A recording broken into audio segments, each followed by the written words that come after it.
it's shut. Oh, there's Jeff. I assumed we didn't have one. I said no. Yeah, no problem. Good evening, everyone. Welcome to council. Nice to see a full gallery. So we have a number of hearings, statutory public hearings, and public hearing on the solicitation bylaw a little bit later. So welcome, regardless of which item you are here for. It's nice to have you here. If you didn't get an agenda and you're wanting one, there's some out in the hallway. So please feel welcome to help yourself if you'd like to follow along. Council will start with disclosure of interest. Does anyone have any disclosure of interest over any of the items this evening? Councillor Cannon? Councillor Flynn? Press again. Councillor Flynn. Thank you, Worship. I will step out for item 22.1 and 23.1 because the applicants are clients of mine, so I will not participate in the discussion or vote. Okay, thank you very much. Any other disclosure of interest for councillors? Okay, hearing none. Staff, do we have any additions to the agenda? Done from staff, Your Worship. Council, any additions to the agenda? Okay, seeing none, we will proceed. So our first hearing is a development variance permit application number VP 496, Gun and Cross and Hyde, 2171 14th Avenue Southeast, retaining wall and fence. I'll ask if there's a councillor who would move the motion. Councillor Eliason, seconder, Councillor Flynn. Have the administrator read the motion, please. Moved by Councillor Eliason, seconded by Councillor Flynn, that VP 496 be authorized for issuance for Lot 15, Plan EPP 71301 to vary zoning bylaw 2303 as follows. Increase the maximum height of a retaining wall and fence from 2 to 4.12 meters. Thank you. And I'll just have an opening statement for the variance hearing. I'd like to open up the hearing for VP 496. Following the readings of the motion, I'll request the Director of Development Services to explain the development. I'll then ask 3 times for submissions from the gallery, given the opportunity for the applicant to speak first. Council will also have the opportunity to ask questions. Once this is complete, I will close the hearing and council will vote on the motion. Director of Development Services. Thank you, Worship. This first application is a development variance permit for a property located in a new subdivision directly south of Hillcrest School. The property is addressed at 2171 14th Avenue Southeast, owned by Gun and Cross, and the applicant is Rudy Heidi. And here's a site plan of the property. There's a retaining wall proposed along the northwest corner of the property where it slopes down quite steeply in that area. And the maximum height of a retaining wall and a fence in the zoning bylaw is 2 meters in height. And the proposed combined height is 4.12 meters. And the applicant has provided a sketch of what's being proposed. The wall with the fence on top of the wall. And staff are recommending support of this variance. Directly to the north is Hillcrest School, and we haven't heard any objections from the school. We don't see any negative impacts on the adjacent properties. Thank you. Is it possible just to show the photo in Appendix 5? Great, thank you very much. And it's a house on the right, on the bottom photo. So is the applicant present? Okay, I don't see the applicant here. Is there anyone in the gallery who would like to speak about this variance permit? I'll ask for a second time. Anyone wishing to speak to this item? Asking for a third and final time. Council, do you have any questions to staff before I close this hearing? Councillor Lindgren. Sorry, I'm just trying to decide if it's a question for staff. No, I think I'll hold off. Okay, thank you. Last opportunity, council. Okay, I'll declare this variance hearing closed. We'll now consider the question. Comments from council regarding the motion. Councillor Lindgren. Thank you. So I'm concerned about only that this is unsightly. It's big concrete blocks, and the report states that there is a buffer behind it. I'm wondering whether or not, actually I guess I could ask staff this question, whether or not when the construction of this wall is done, is that going to destroy the trees and the things that are on that slope currently, and will there still be a buffer of any kind at all? Director of Development Services. Your worship, the big slope that you see here is mostly on the Hillcrest School property. So the trees on the Hillcrest property will not be touched by this wall. The wall consists of 2 levels of concrete lock block construction, concrete 30 meters high each block. So times 2, 60 centimeters. Did I say meters? Sorry. 60 centimeters in height of concrete blocks, and then a fence on the top of that, similar to the house directly to the east. Okay, Councillor Lindgren. Any comments or questions before I call the question? So, Councillor Lindgren, I have first-hand knowledge of this area. So the fence there separates the house from the Hillcrest property. Those trees planted by Hillcrest students are all on Hillcrest property, and the kids are not allowed to go where the trees are yet, so that they'll grow. I will support this variance. It'll give the owner a flat yard. I don't think it impacts the school. Any other comments? All those in favor? Thank you. Passes unanimously. We'll now go to statutory hearings. Item 22.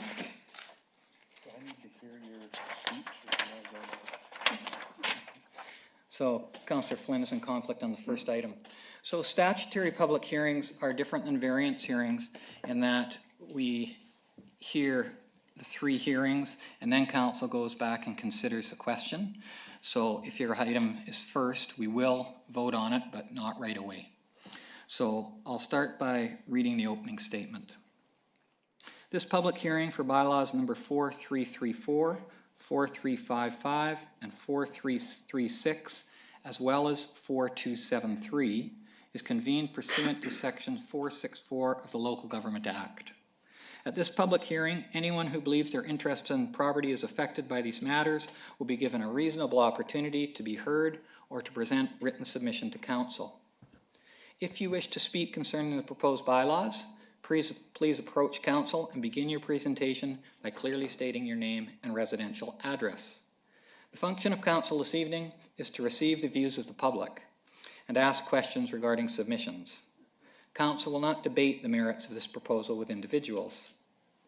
There are some background documents related to the bylaws and written submissions that have been received by the city, and those are available for inspection by the public and are located in the binders on the table by the entry doors. All written submissions will be retained by the corporate officer for review by council and by members of the public. To ensure everyone a reasonable opportunity to be heard, the following rules of procedure have been established. 1, please direct all submissions to the chair. I will then redirect questions to the correct staff member. 2, following introductions of the bylaws by the city staff, the floor will be open for presentations, starting with the applicant and followed by other interested parties in the order in which the chair recognizes them. 3, presentations will not be limited unless the submission is not relevant to the proposed bylaw. As in the last hearing, there will be 3 calls for submissions prior to the closing of the public hearing. I ask please that everyone respect the views of others. Try to keep your presentations as concise as possible. legislation does not permit council to hear or receive submissions from the public after the hearing's closed. So if you have something to say, please share it at the hearing. I would ask the Director of Development Services to now explain the first proposal. Your Worship, the property under application is located in the Raven subdivision at 1230 52nd Avenue Northeast, Lot 10, Plan 31502, and the proposal is to rezone the property from R1 Single Family Residential to R8 Residential Suite Zone. The owner applicant are Cameron and Daphne Brown, and the agent is Brown Johnson Land Surveyors. Thank you. I'll ask the applicant if he would like to come forward to start with.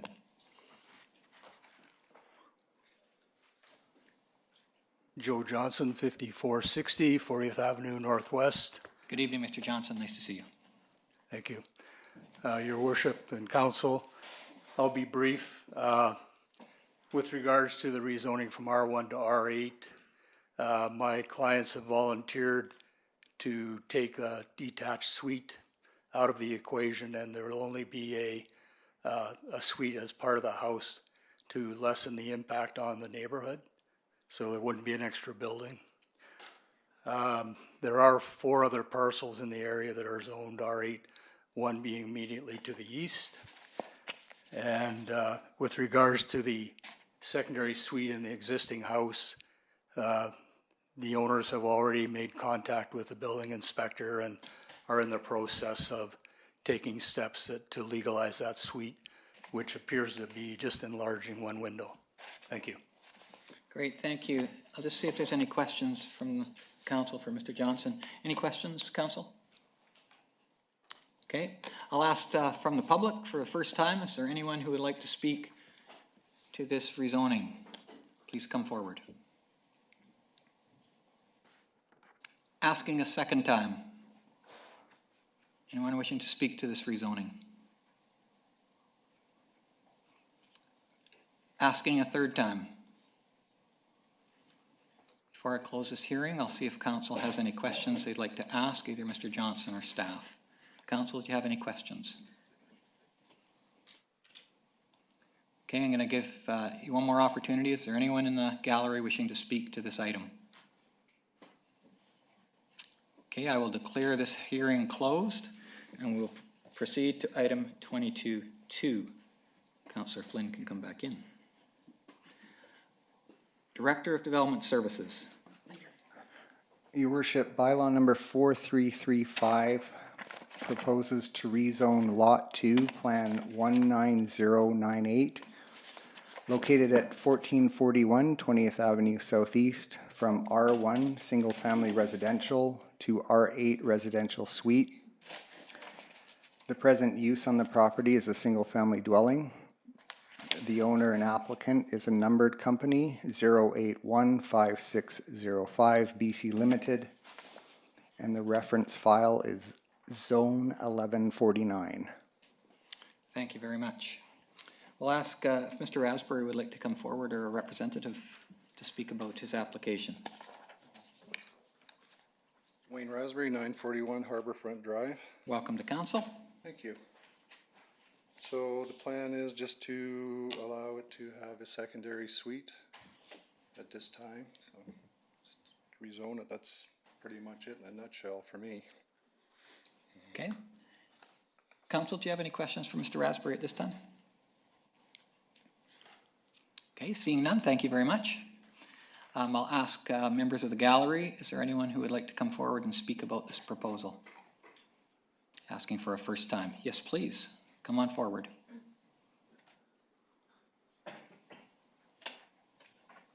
Thank you.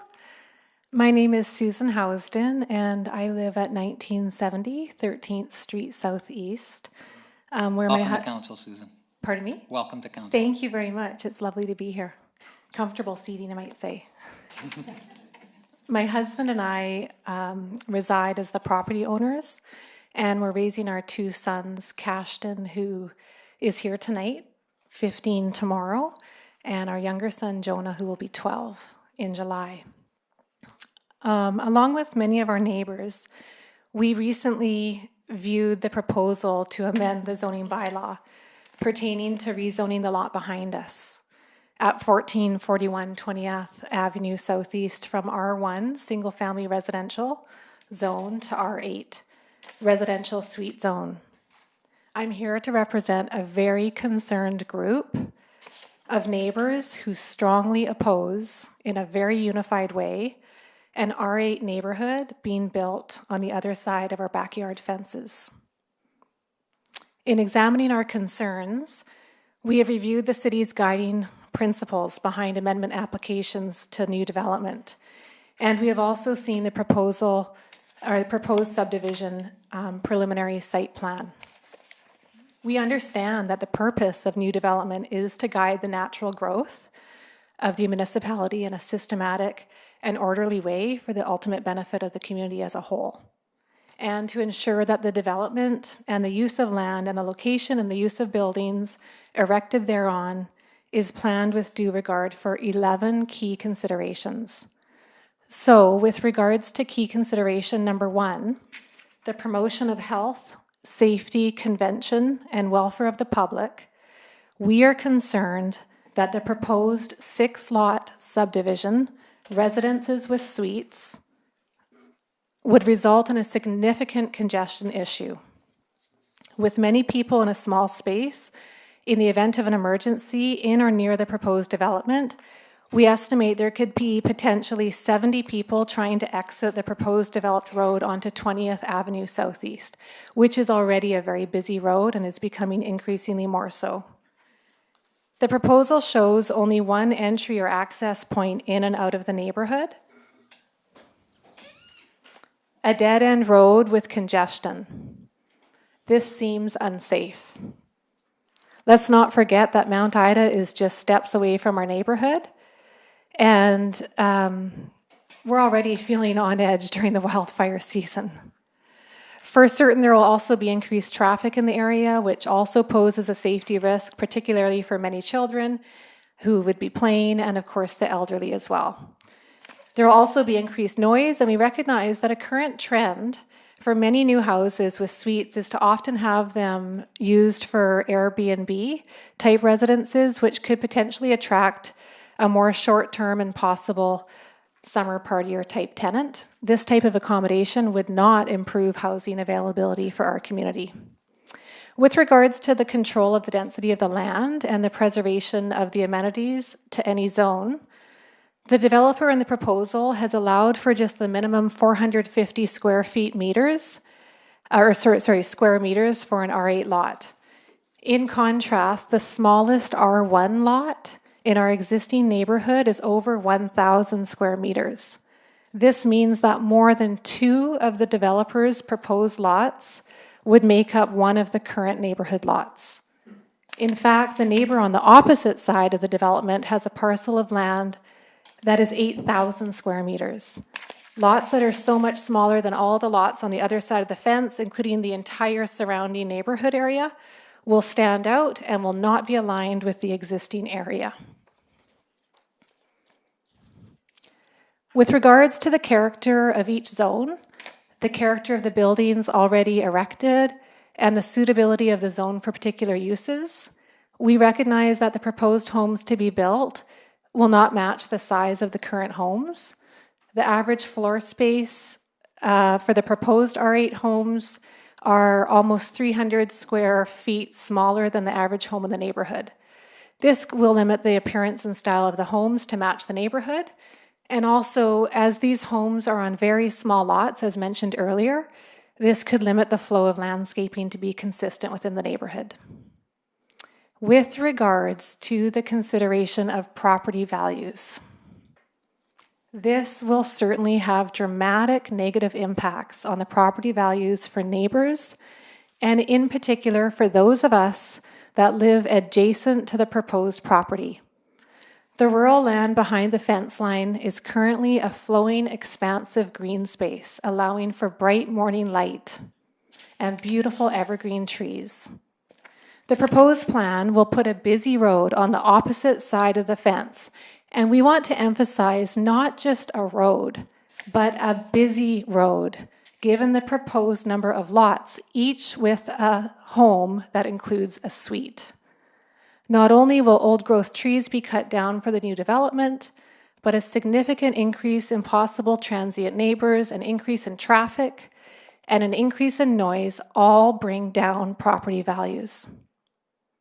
With regards to betterment for the environment, many songbirds have in the past used this land and surrounding area, and they continue to use it in order to nest.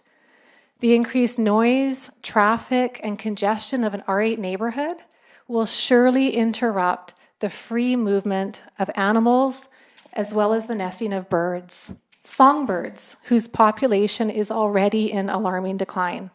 This is a very rural area with ALR land right across the street, including Mayfair Farms and Cam's Christmas Tree Farm.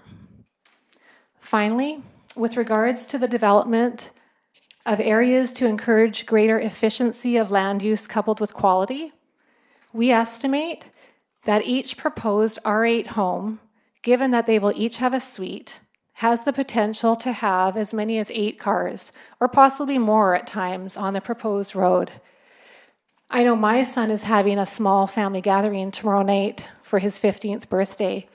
A few family members, a couple of friends, and we estimate just for a small gathering with no suite in our house, it's just our family, probably 6 cars on our driveway tomorrow evening, which is fine, it works because we have space and we also have parking along the side of our house, as do our neighbors, all of our neighbors. However, in direct contrast, one can see that in the proposed development, that such instances, for those instances, there just simply is not enough room. Not even enough room on the road. This certainly does not improve the quality of the neighborhood and surely will negatively impact the existing quality. So in closing, character and quality not aligned with the existing neighborhood, issues related to public welfare, significantly lower property values, negative environmental impacts, and concerns for safety due to congestion all point to our unease and, quite frankly, our distress, resulting from this proposal to amend the bylaw and rezone the lot from single-family residential zone to R8 residential suite zone. We stand together here tonight, and those who couldn't make it are also together very unified, as a group of neighbors who are strongly opposed to this motion. We really appreciate the opportunity to be heard and to voice our concerns, and we trust that we'll review our concerns in good faith. Great, thank you, Susan. I'll just see if there's any questions for you from councillors. Councillors, do you have any questions for Ms. Housden? Okay, not at this time. Thank you very much. Thank you. I'll ask for a second time. Is there other people who would like to come forward to talk about this rezoning? Please come forward.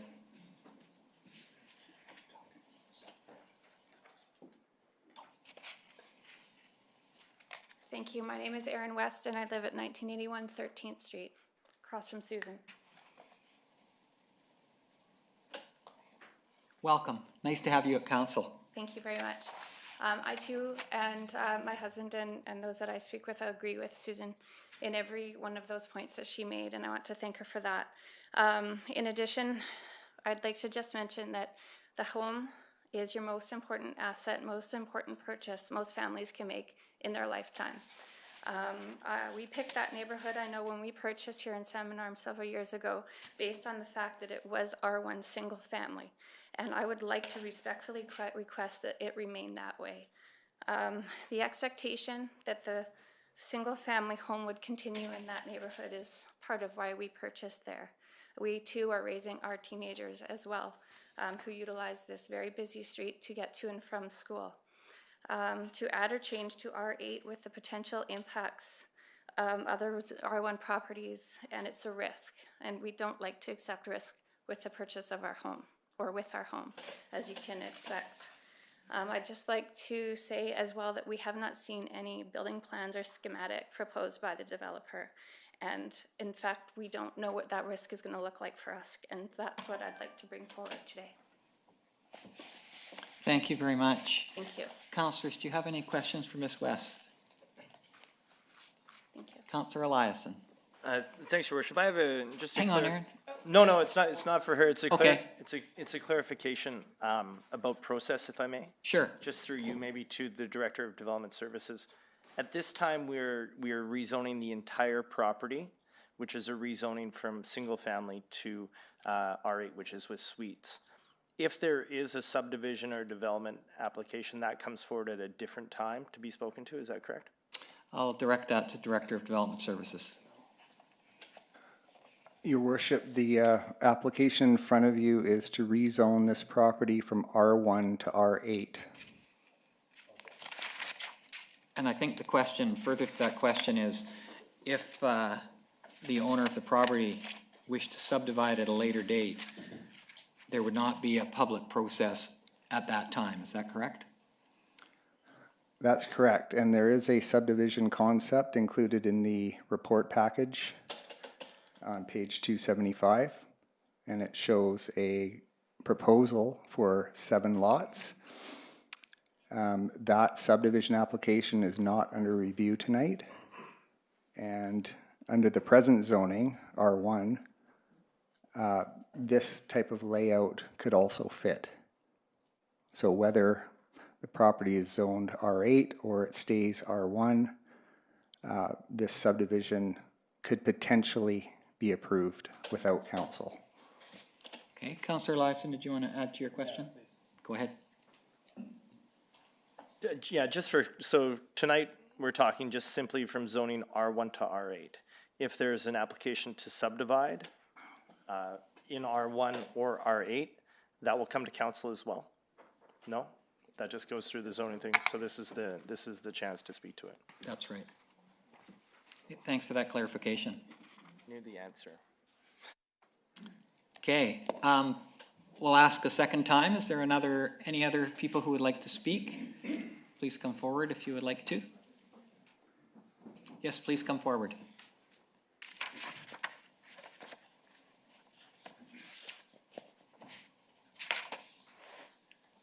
Your Worship, Council, my name is Dwayne Croker.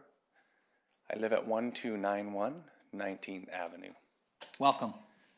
So I live adjacent to this new proposed neighborhood. I am a brand new resident of Salmon Arm. Welcome. I just moved here last year. And I love this town.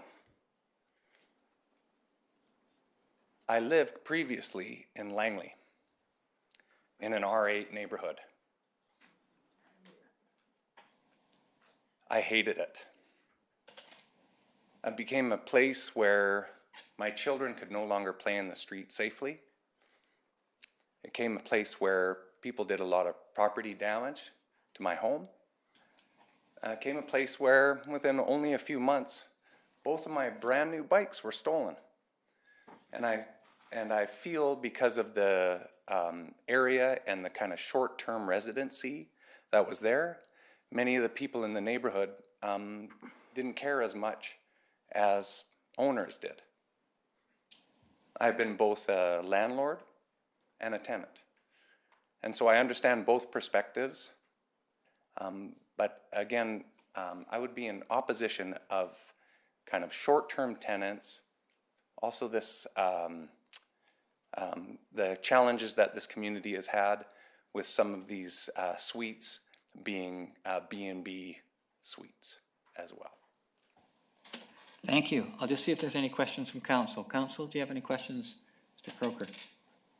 Okay, thank you very much for coming and speaking to us. Thank you. Is there other people who would like to come forward and present to council? Please come forward.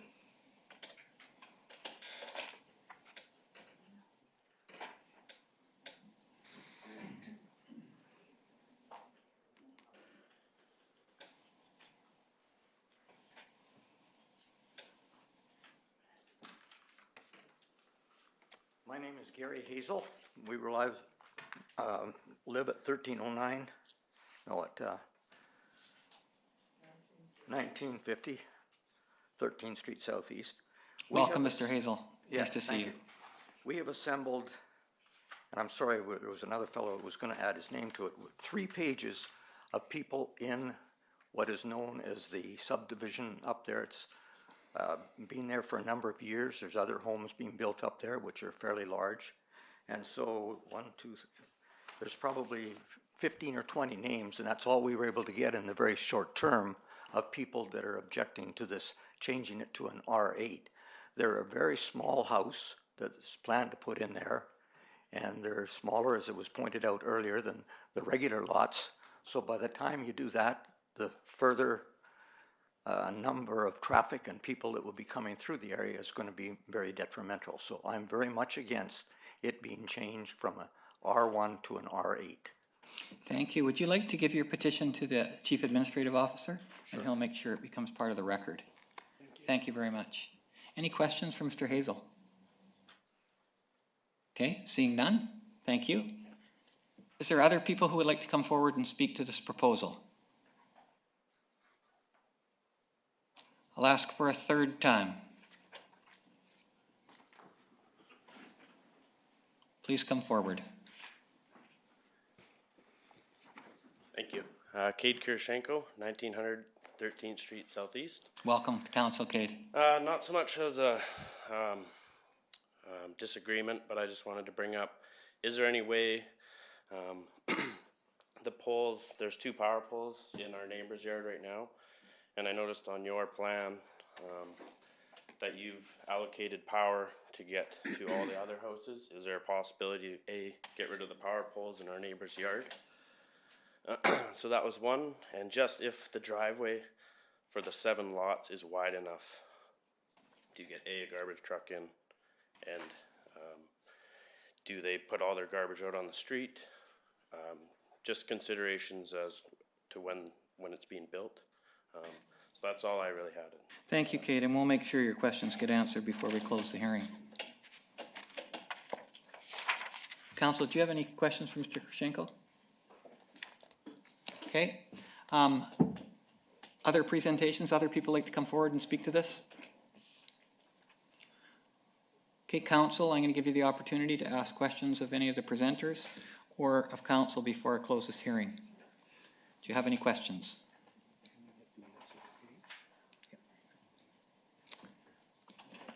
Okay, just before closing then, Mr. Raspberry, could I just have you come to the microphone? We'll just see if we can answer the questions Mr. Kirshenko asked.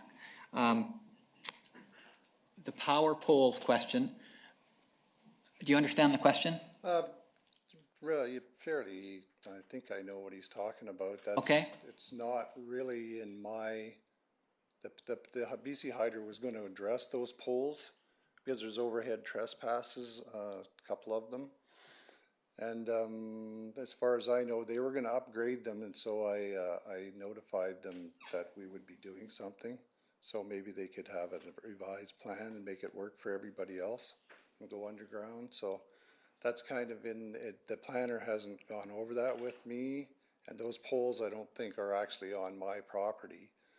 They're on the west side of the property, and then they cross over my property into the adjacent one on the east.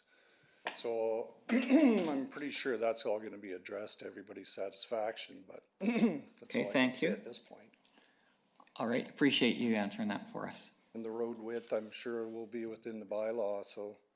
Yes, and we'll direct that to the director. Thank you. Yeah. Councillor Lindgren, did you have a question for Mr. Raspberry? Yes, please. Okay. Councillor Lindgren. Thank you for coming to speak to us about this.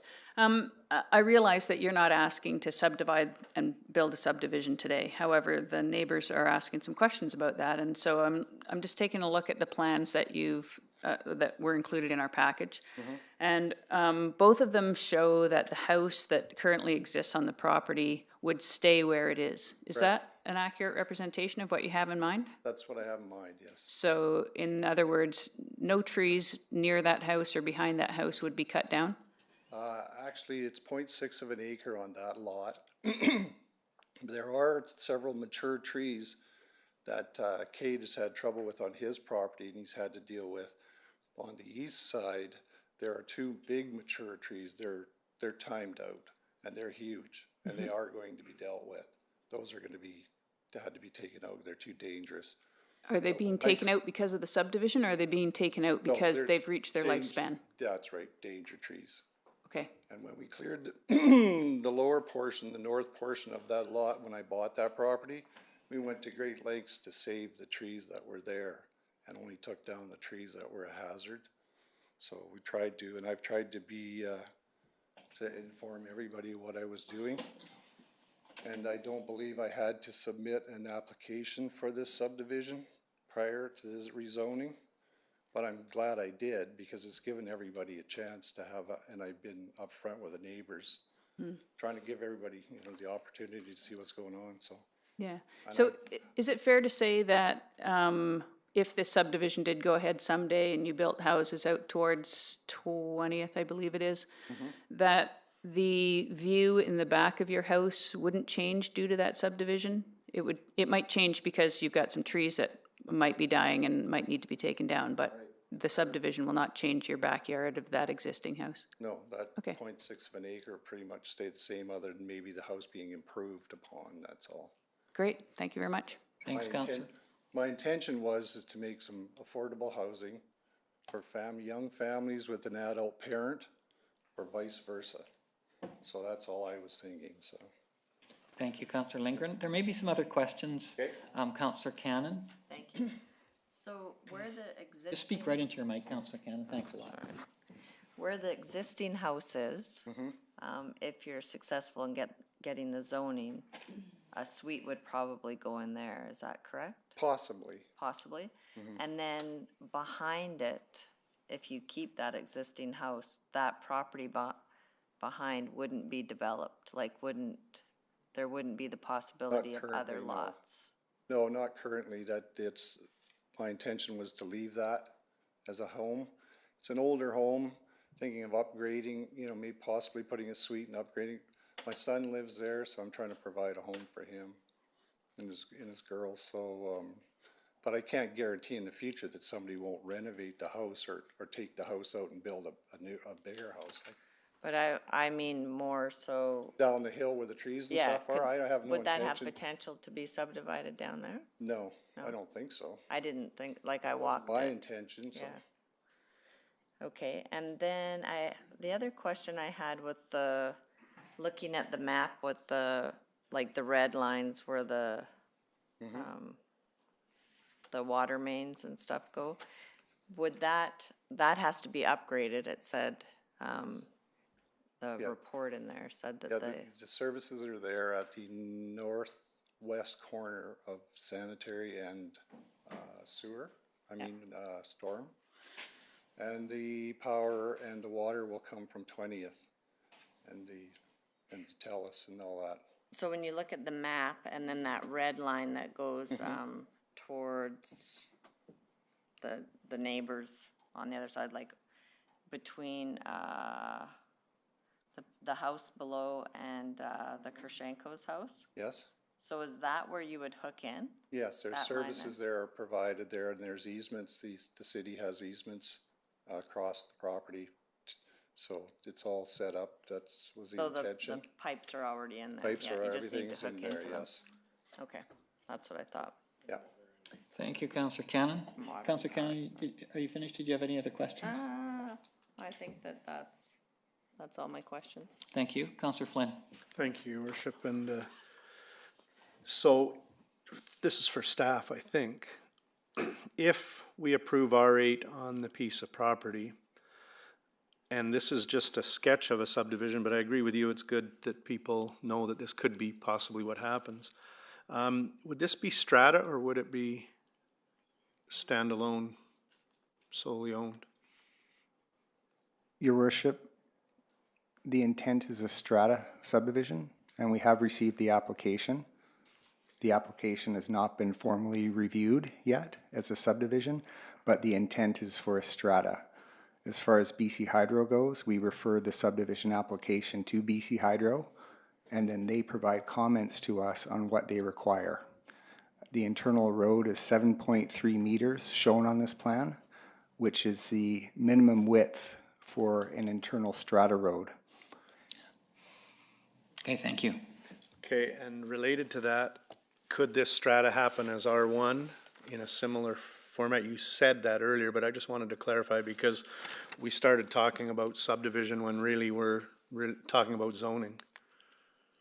That's correct, Your Worship. Under the present zoning, provided all the terms and conditions of the subdivision letter are met, this concept could potentially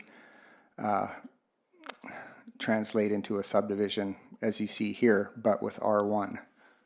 And then any individual property owner in that strata could apply for R8. Is that correct? Subject to strata rules. Okay. So the rules would be determined by the strata committee. Okay. And if it was R1 except for the existing property, is the existing property big enough to have R8 with a detached suite? As opposed to the others, clearly it would have to be in a home suite, correct? The proposed 6 lots here are at the minimum 450 square meter area, and that size is too small for a detached suite. Mm-hmm. But the remainder property here is large enough for a detached suite. Thank you. Thank you, Councillor Flynn. Councillor Cannon? So further to that, a detached suite, that property would theoretically be part of the strata, right? So the strata rules would have to dictate whether... Yes, and when I said that it would be up to the strata council, I mean, that would be one step, but then city council, you would have to consider an R8 zoning. Thanks. Thank you. Council, do you have any other questions for any of the presenters or staff? Okay, thank you, Mr. Asbury. You can have a seat. I'll ask for a last time if there's any other presentations regarding this proposal. Okay, thank you to those who presented. We'll move on to item 22.3, zoning amendment application number 1150. Director of Development Services. Thank you, Worship. Bylaw number 4336 is a zoning amendment bylaw initiated by the Development Services Department, and it proposes changes to the R4 and R5 zone, particularly to add the permitted use assisted living housing as defined in the zoning bylaw to R4 and R5, and to also adjust the density based on the maximum density permitted or supported by the official community plan for that use in each zone. Thank you. And council is aware we have 2 letters associated with this hearing that we've received in advance. As the city is the applicant, I will just open it up to the public. Are there members of the public who would like to come forward and speak about these text amendments? I'll ask for a first time. Asking for a second time. Asking for a third time if there's anyone that would like to come forward. Council, do you have any questions for staff regarding this, these text amendments to zoning bylaw 2303? Final time, any comments? Okay, I will close this hearing and we'll move to reconsideration of bylaws, which is reconsideration of the 3 items that we've heard so far. Councillor Flynn is going to leave for item 23.1. We have a proposed motion on the screen. Councillor Eliason moves. Need a seconder for that motion. Councillor Wallace Richmond. Thank you. I'll ask the administrator to read the motion. Moved by Councillor Eliason, seconded by Councillor Wallace Richmond, that the bylaw entitled zoning amendment bylaw number 4334 be read a third time. Comments from council? Councillor Eliason. Thanks, Your Worship. We see a lot of struggles to get housing and accommodations and rentals and building in Salmon Arm, and so in the time I've been here, we've turned down one, and that was for a completely separate reason. And so I will go with what I've supported previously, and I'll support this R1 to R8 zoning. Thank you. Councillor Lavery. Yes, thanks, Mayor Harrison. Just with a full gallery here, just to talk a little bit about, so R1 is residential. R8 permits a secondary suite either within the house or a detached suite if the lot is big enough. This council and the last councils in the last number of years have really adopted a smart growth, what I would term approach to this, that densification and infill, recognizing that it does change the existing nature of neighborhoods, but that the intensification and the densification is a better way to go so we don't encourage more sprawl. If we could, if staff could turn to page 262. And this is the specific application at hand. You can, it was referred to that there are already 4 R8s in this neighborhood. Every neighborhood that we have in Salmon Arm is moving in part to R8. I support and will vote in favor of this application. I think that the restriction on not putting a detached suite is an important thing, and certainly the news of bringing the current suite in the existing house up to code is important. And this is a move to increase housing opportunities in a time where we need them desperately in Salmon Arm. So I will support this. Thank you, Councillor Lavery. Any other speakers? Councillor Wallace-Richmond. Thanks, Your Worship. I too will be supporting this R8, and I want to make note of the owners of the property's willingness to listen to the neighborhood. That's what these hearings are for, so we hear each other. There have been many developments that have started out one way and ended up quite another, and so in light of the fact that the neighborhood spoke to each other, and as Councillor Lavery says, we do need to densify, I too will be supporting this. Thank you, Councillor Wallace-Richmond. Councillor Lindgren. Thanks. Oops, press your button again. Sorry, my fault. Got it. I also will support this. To me, a panhandle lot isn't particularly the place that maybe I want to live, but maybe that will keep the price of the lot lower, which means that more people can afford to buy it. And we've become very accustomed in Salmon Arm in particular to having big lots with lots of space and all this greenery, and it's just not the reality. When houses cost a minimum of $400,000, we have to find other ways to bring land cost, housing costs down so that people can afford to buy them. My own daughter and son-in-law haven't been able to afford a house in Salmon Arm unless they can eventually find a place where they can have a suite. And this is the kind of thing that we need to see more of in Salmon Arm to get housing prices down to where people can afford them. Thank you, Councillor Lindgren. Any more comments from council before I call the question? Okay, all those in favor? Motion passes. I'll invite Councillor Flynn back. We'll now reconsider City of Salmon Arm zoning amendment bylaw number 4335. We have a motion on the screen. Can I have a mover and seconder, please? Councillor Lavery moves. Second, Councillor Eliason. I'll have the administrator read the motion. Moved by Councillor Lavery, seconded by Councillor Eliason, that the bylaw entitled zoning amendment bylaw number 4335 be read a third and final time.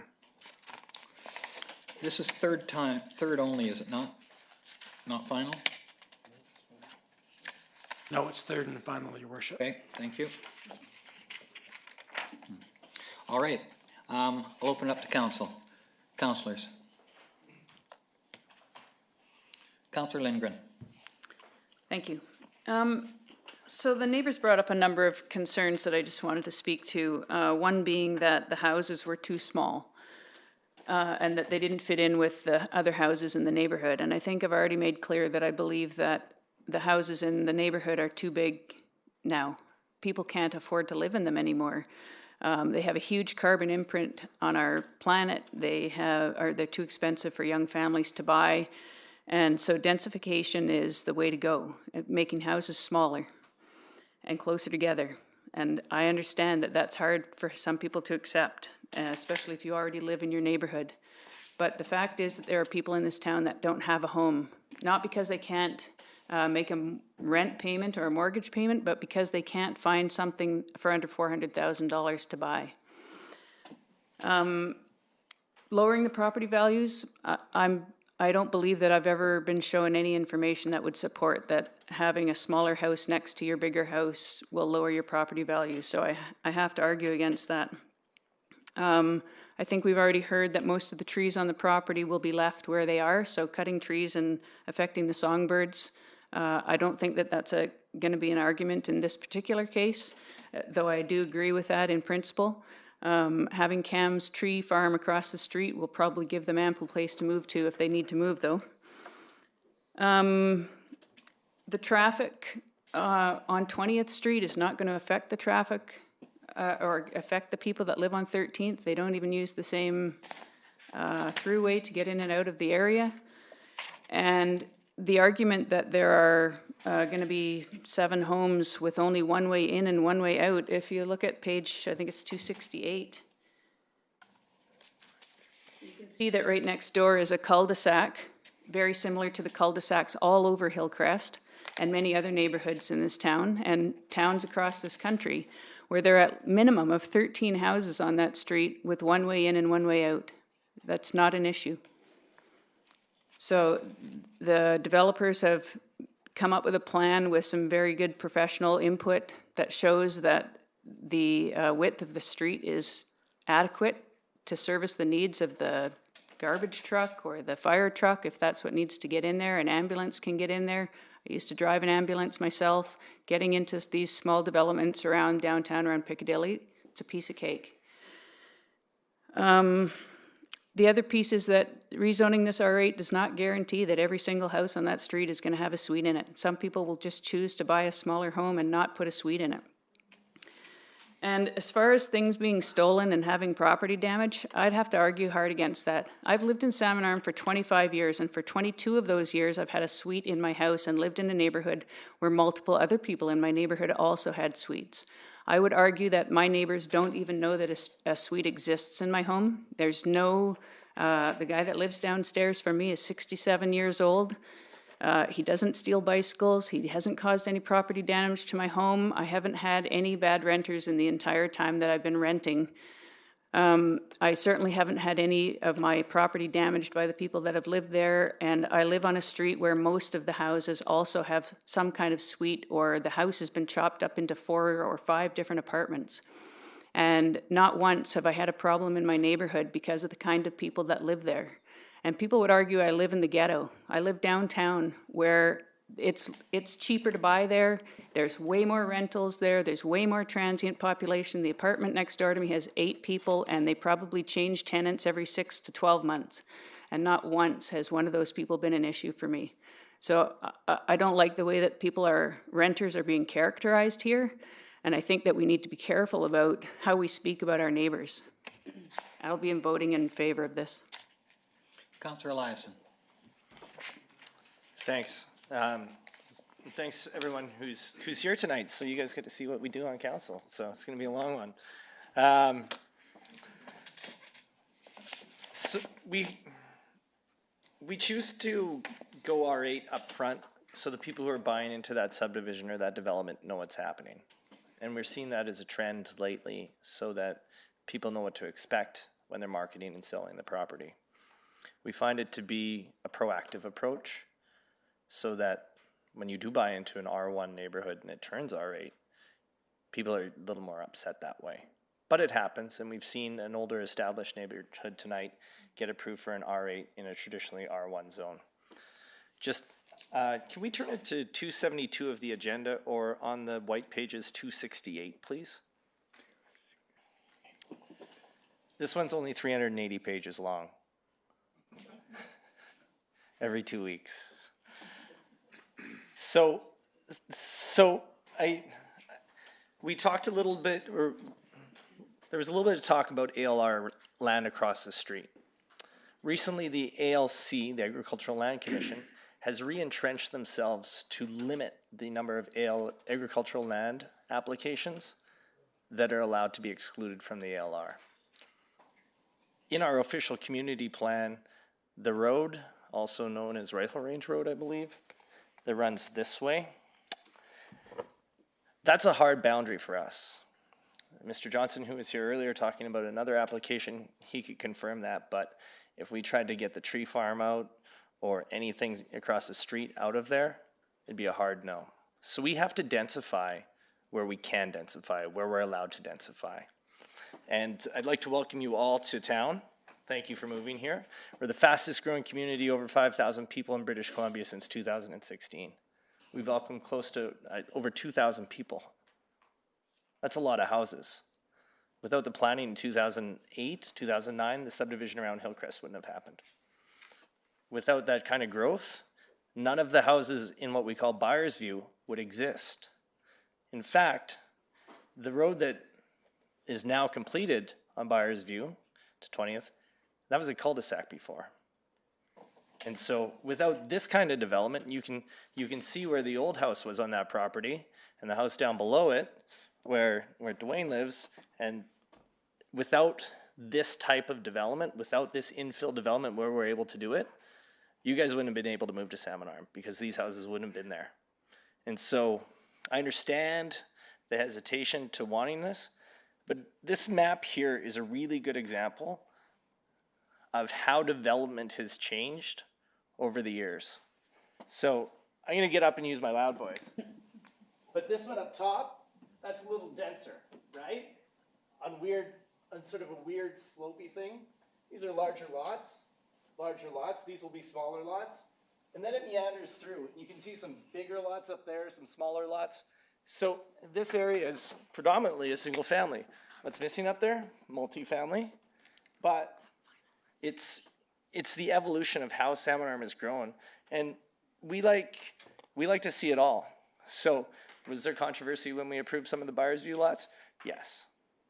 Is there controversy with R8 lots? Yes. Is there controversy anytime we do R1 lots?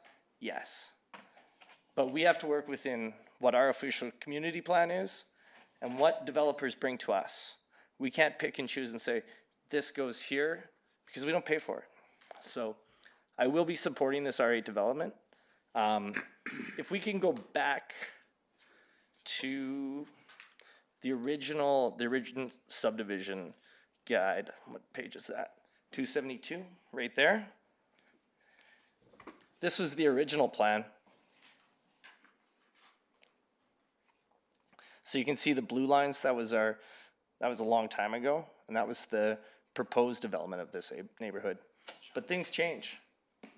And so we change with them and what's given to us, and we decide if we think that's appropriate or not. So this evening I will support it and wish the developer and hope that the neighbors welcome their new neighbors like the other people who've lived there who've welcomed you.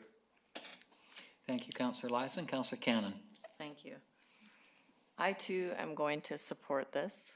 I feel that we need to densify and support suites. I mean, some say that it's more affordable housing, but I think that's the wrong buzzword. The buzzword is less expensive when you have a suite in there. It makes it possible for younger families that perhaps couldn't afford a mortgage on their own, and it's a mortgage helper having a suite. And when we look at the Buyer View lots, those are bigger lots, but they're bigger houses on bigger lots and less yard. And these are smaller lots, and the houses will take up most of the lot, and there won't be yards, big yards. But that's really where development is going, where residential housing is going, is people want suites. And I know on the road, from a lot of the speakers that we heard from, there's a lot of suites down that road, whether they're legal or illegal. There's suites down that road. I know that there is.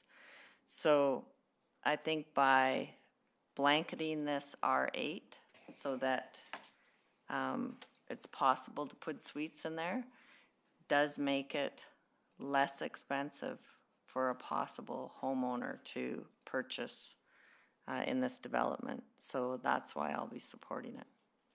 Thank you, Councillor Cannon. Councillor Flynn. Thank you, Your Worship, and thank you. I'm going to play, when Mayor Harrison was a councillor, he'd always be the one that thanked everybody for coming here and presenting. So for those of you who presented, thank you for your time and your input. I do want to ask staff to put up the OCP map, which is the yellow and green one that Councillor Eliason, I believe. So I want to look at the OCP designation and make everybody aware that the yellow means that it's zoned residential. And clearly this whole area is zoned residential, and that's no surprise. If we go to the next map, which is the current, that's the designations in the OCP as residential. This is the current zoning. And you'll see that there's a sprinkling of R8 and a number of R7s. And if this went over by Hillcrest, you'd see pretty much a whole subdivision of R8. And thank you, Susan, or as I know you better, Ms. Housden, because my son was in your class before you had a son. Thank you for your presentation. And I'm not sure who the principal was then, but it might have been Mayor Harrison. But wow, what a circle of life. But I've turned gray while I've been at this table over 14 years. And honestly, the number of times we hear about traffic and parking and renters and property values, it's at every hearing where there's change. And we hear it all the time. And I agree with Councillor Lindgren that very rarely has anybody ever proven to me, if ever, that property values go down. I don't think that'll be the case. There's no question it's change, and it's not in character with the current use of the property, but I would suggest that that property and the one beside it and the two big pieces are the four pieces that are out of character with that neighborhood now, and that's because of the change that Councillor Eliason spoke to. So when we sit at this table, we also have to remind everybody that we are surrounded by lake, highway, rail, mountains, and agricultural land. We only have so much room to infill. And to me, this is an ideal infill subdivision. It could happen whether it's R1 or R8. Not all 7 homes will become R8, I'm pretty sure. But we have lately been zoning whole pieces of property so that each one doesn't have to do that. And I will, along with the councillors that have spoken, vote in support.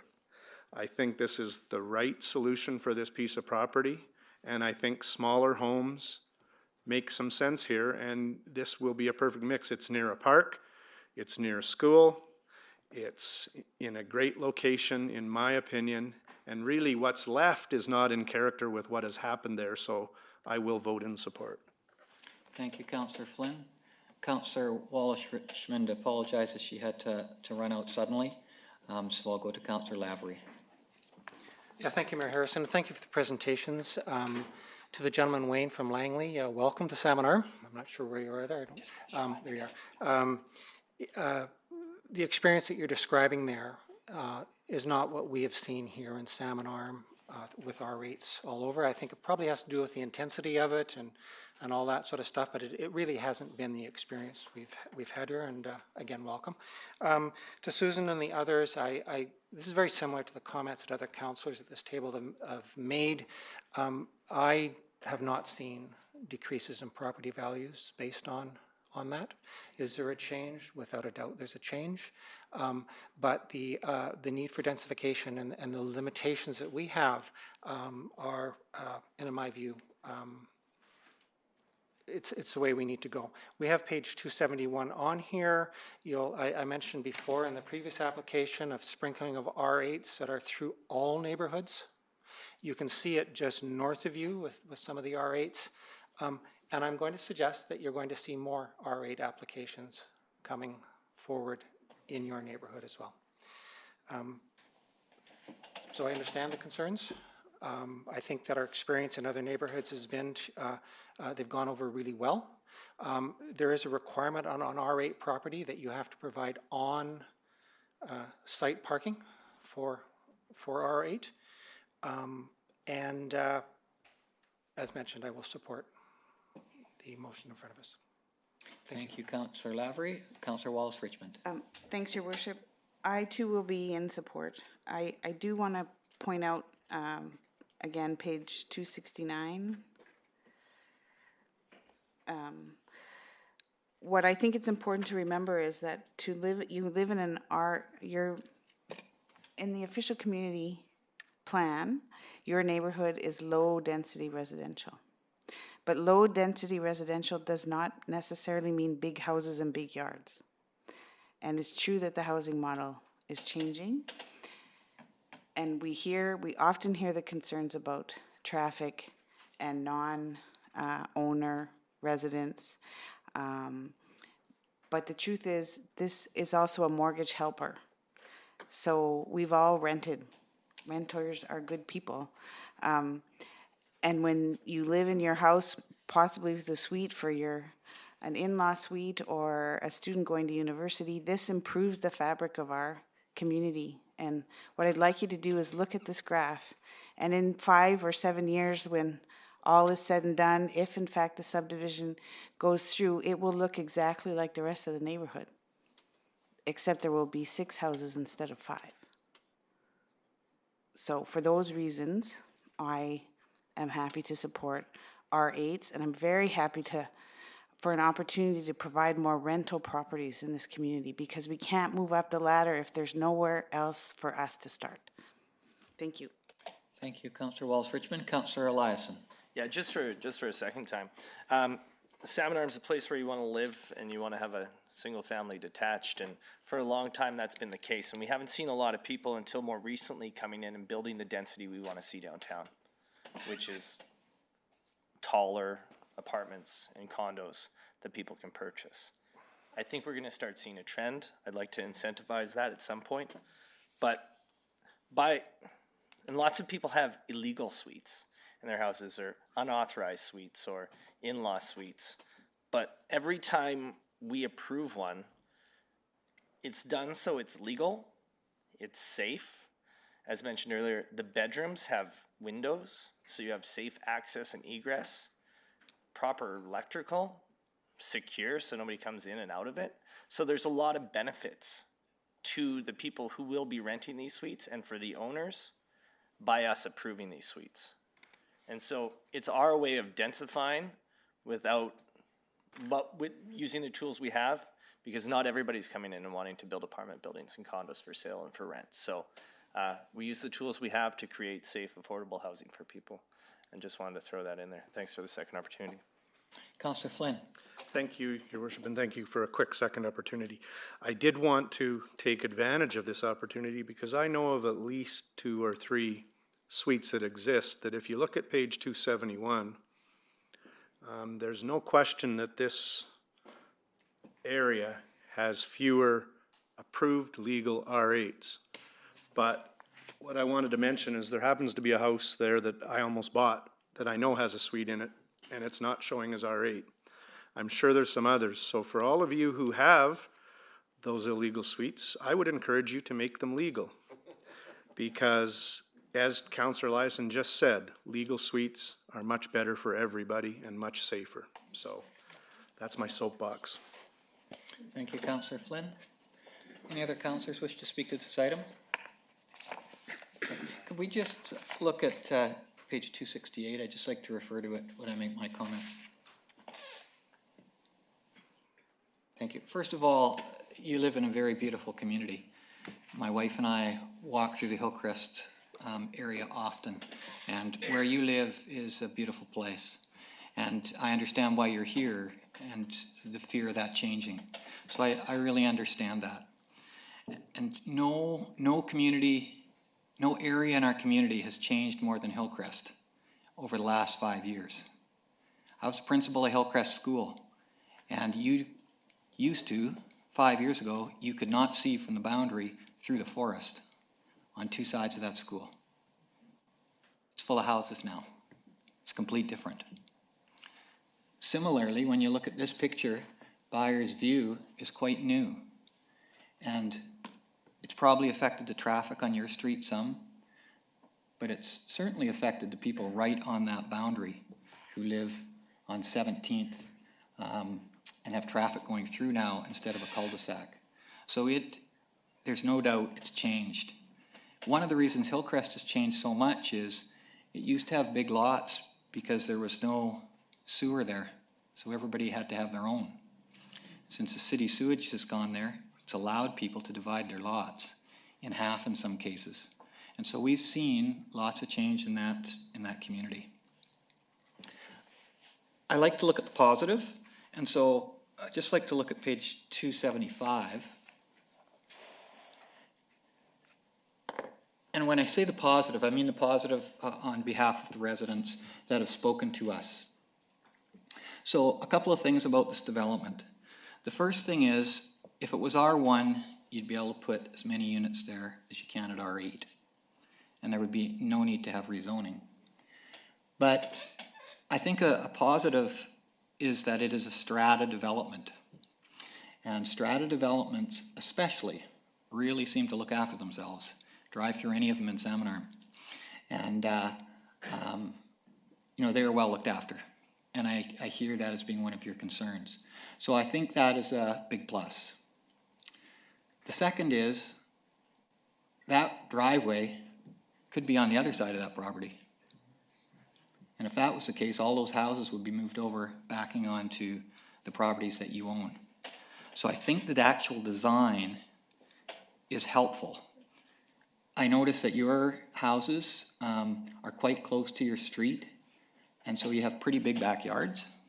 And so, and I know many of them are fenced because I know that area fairly well. So I think you're going to have, in some ways, the best of both worlds in that you still maintain the place you choose to live with privacy and room, and the development beside you is separate access.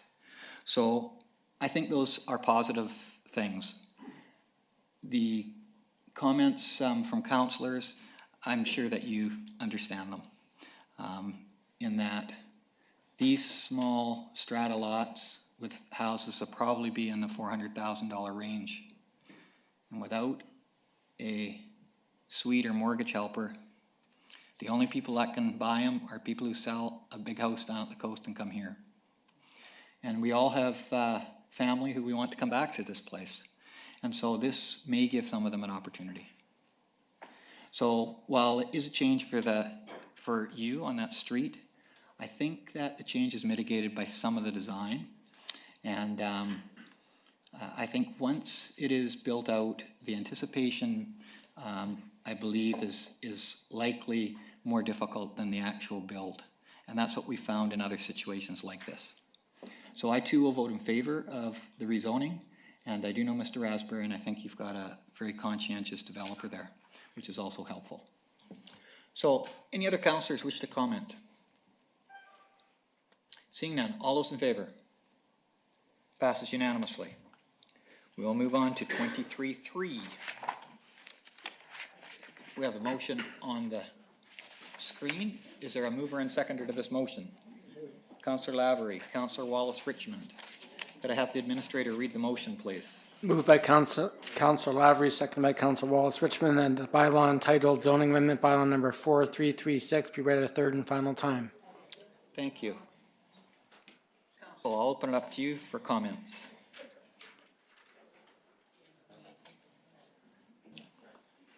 Any comments on this motion?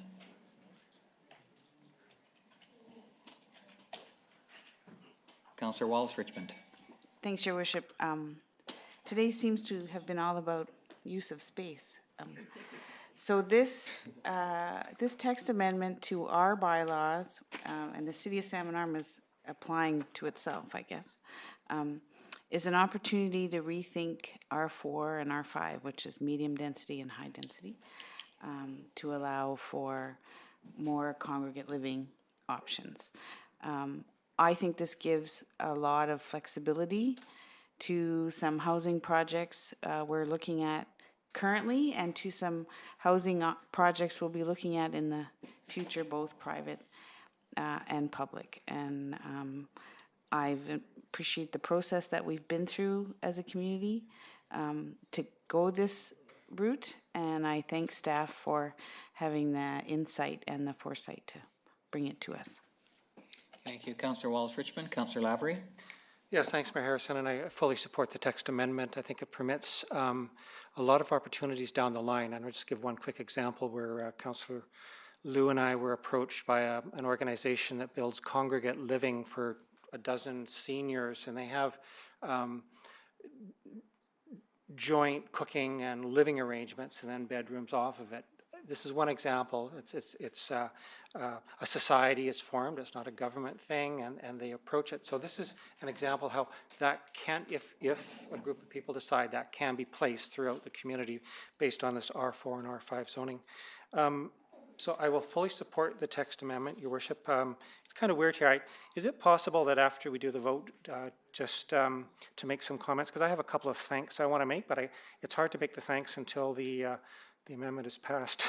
Yes, I will give you that option after the Thank you. motion is voted on.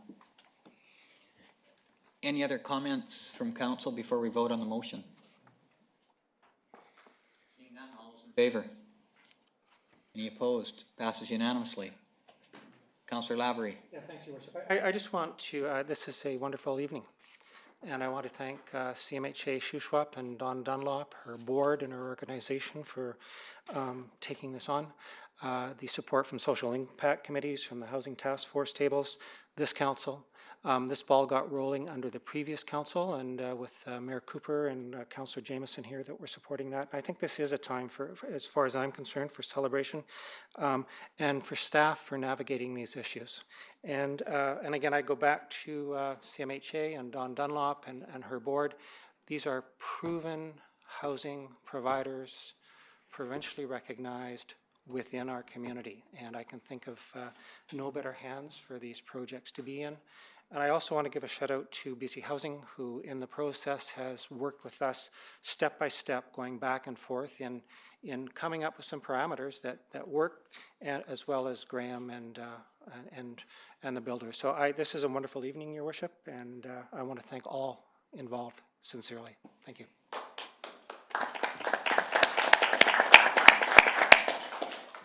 Thank you, Councillor Lavery. That's well said, and it takes leadership at the council table as well. And I know the councillors here all appreciate our Housing Task Force chairs, Councillor Wallace-Richmond and Councillor Lavery, who have pulled the council piece. But it takes cooperative people, and it takes communication. And that's why we're moving forward in this community. And so I really appreciate your leadership, you two, and I'm sure I speak for council. Okay, we're going to move forward to public hearing number 4, and I included the number 4273 in when I read the public hearing statement earlier, so I don't have to reread it. And so I'm going to ask staff, first of all, if they would like to outline the situation about where we are with the street solicitation prevention bylaw, and then I'll be asking 3 times for input from the public. Director of Development Services. Your Worship, last August 2018, Council reviewed this bylaw in front of you, bylaw 4273, street solicitation prevention bylaw. And at the public hearing, that public hearing was recessed. And then approximately a month ago, staff received direction to bring this back to the table and to resume the public hearing. So it is in front of you again.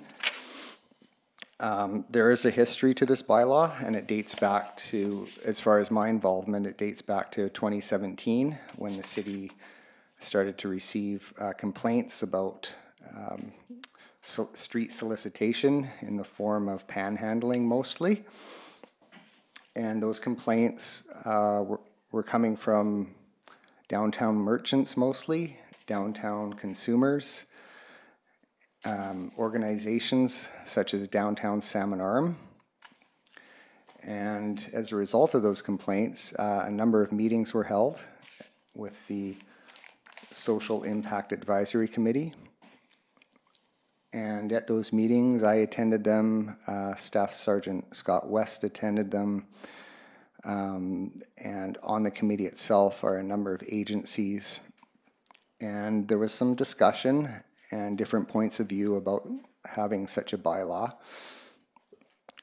Then I was asked to prepare a background report on possibly having a bylaw, and that report's in your agenda. That report goes back to the beginning of last year, and it gives a little bit of history on panhandling bylaws, not only in Canada, but in other countries, and how they date back hundreds of years. The bylaw in front of you has been modeled on the Provincial Safe Streets Act, which has been in effect since approximately 2003. And that provincial act is applicable across the entire province. And it basically says there shall be no aggressive solicitation in front of a number of entities to a maximum distance of 5 meters. And the key word in there is aggressive. So in Salmon Arm, we have actually had legislation and rules in place since 2002. The agency responsible for enforcing the Safe Streets Act is the RCMP. Other communities in the interior, such as Kelowna, Kamloops, even Enderby, developed street solicitation bylaws modeled off of the City of Vancouver. And that's what this bylaw is modeled on. The City of Vancouver bylaw was challenged under human rights complaints, and it stood up the test in court. I just wanted to throw that in there. If you look on page 368, we'll jump right to the bylaw itself because it's important to look at it. And it's important to look at the definition of solicitation.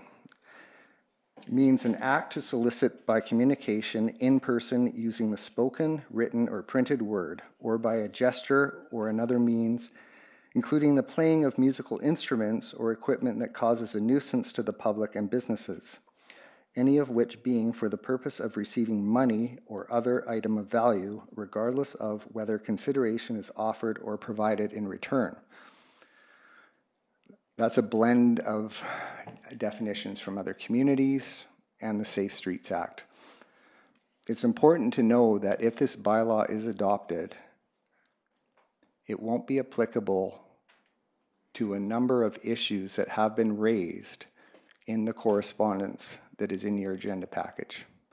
For example, someone standing within 10 meters of a bank, loitering. This bylaw does not cover that. So it's important to know the limits of this bylaw, and it's also important to know that if this bylaw is passed, it will be up to City Bylaw Enforcement Officer, our single bylaw enforcement officer, to enforce unless we get cooperation from the RCMP. And we have to think back to when we were contemplating this bylaw, and it was the RCMP who suggested that we adopt this bylaw. So if it is adopted, I can only hope that the RCMP will help enforce it. That's what I want to say about enforcing. The other thing I want to say about this is reference to the Section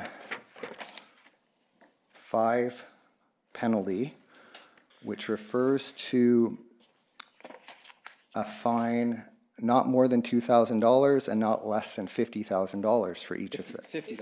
$50, sorry. Yes, not centimeters. $2,000 maximum fine Now, we have this kind of clause in most of our bylaws. We have it in the pesticide bylaw. We have a similar clause in the zoning bylaw, except in the zoning bylaw, the fine is a lot more than $2,000. Rarely, and in my time here, I've never seen this provision under the Offense Act going to court followed through with. We have another method of enforcement called ticketing, and the bylaw refers to a fine imposed under our municipal ticket information system. There has not been a fine for a ticket set yet by council. And the idea was, if this bylaw is adopted, then we would have to bring another bylaw in front of you suggesting a ticketing fine as another option. And yet there's another option to enforcement, and that's talking with people. Going on the street and advising people that your actions, your behavior are contrary to the bylaw. Can you please do something about it? Can you please stop doing this? And hopefully, I'm not trying to promote this bylaw, but if it is passed, then hopefully staff can work on some, not promotional material, but explanatory material where the average person who is handed a notice can understand what the bylaw means, where it applies to. We're talking a 15-meter buffer between a number of different entities, including ATMs, theaters. There's a list of places, bus stops, shelters, restaurants with outdoor seating, and banks.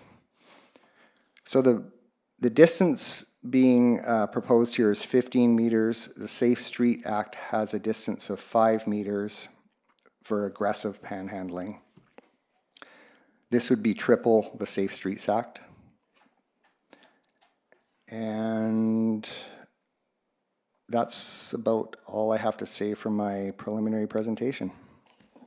Thank you very much. Appreciate that.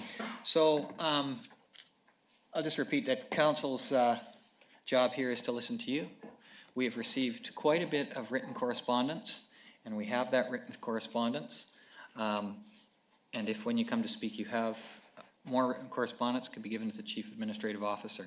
We know that you'll be respectful of each other's views, and we're here to listen. So as in past hearings, I'm going to ask 3 times. If you'd like to come forward and speak, please do. So I'm asking for a first time. Come on up. Okay, we'll just start with this lady here and then the lady in yellow next. Yes, come forward.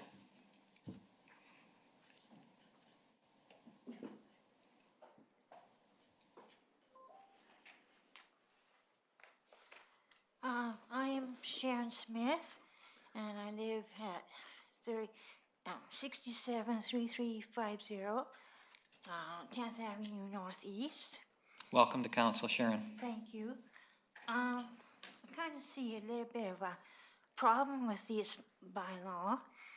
Like during the daytime, there'll still be panhandlers, and then it discourages tourists to come into the businesses and things like that. And so I was thinking of like new solutions, like create a homeless foundation, and this group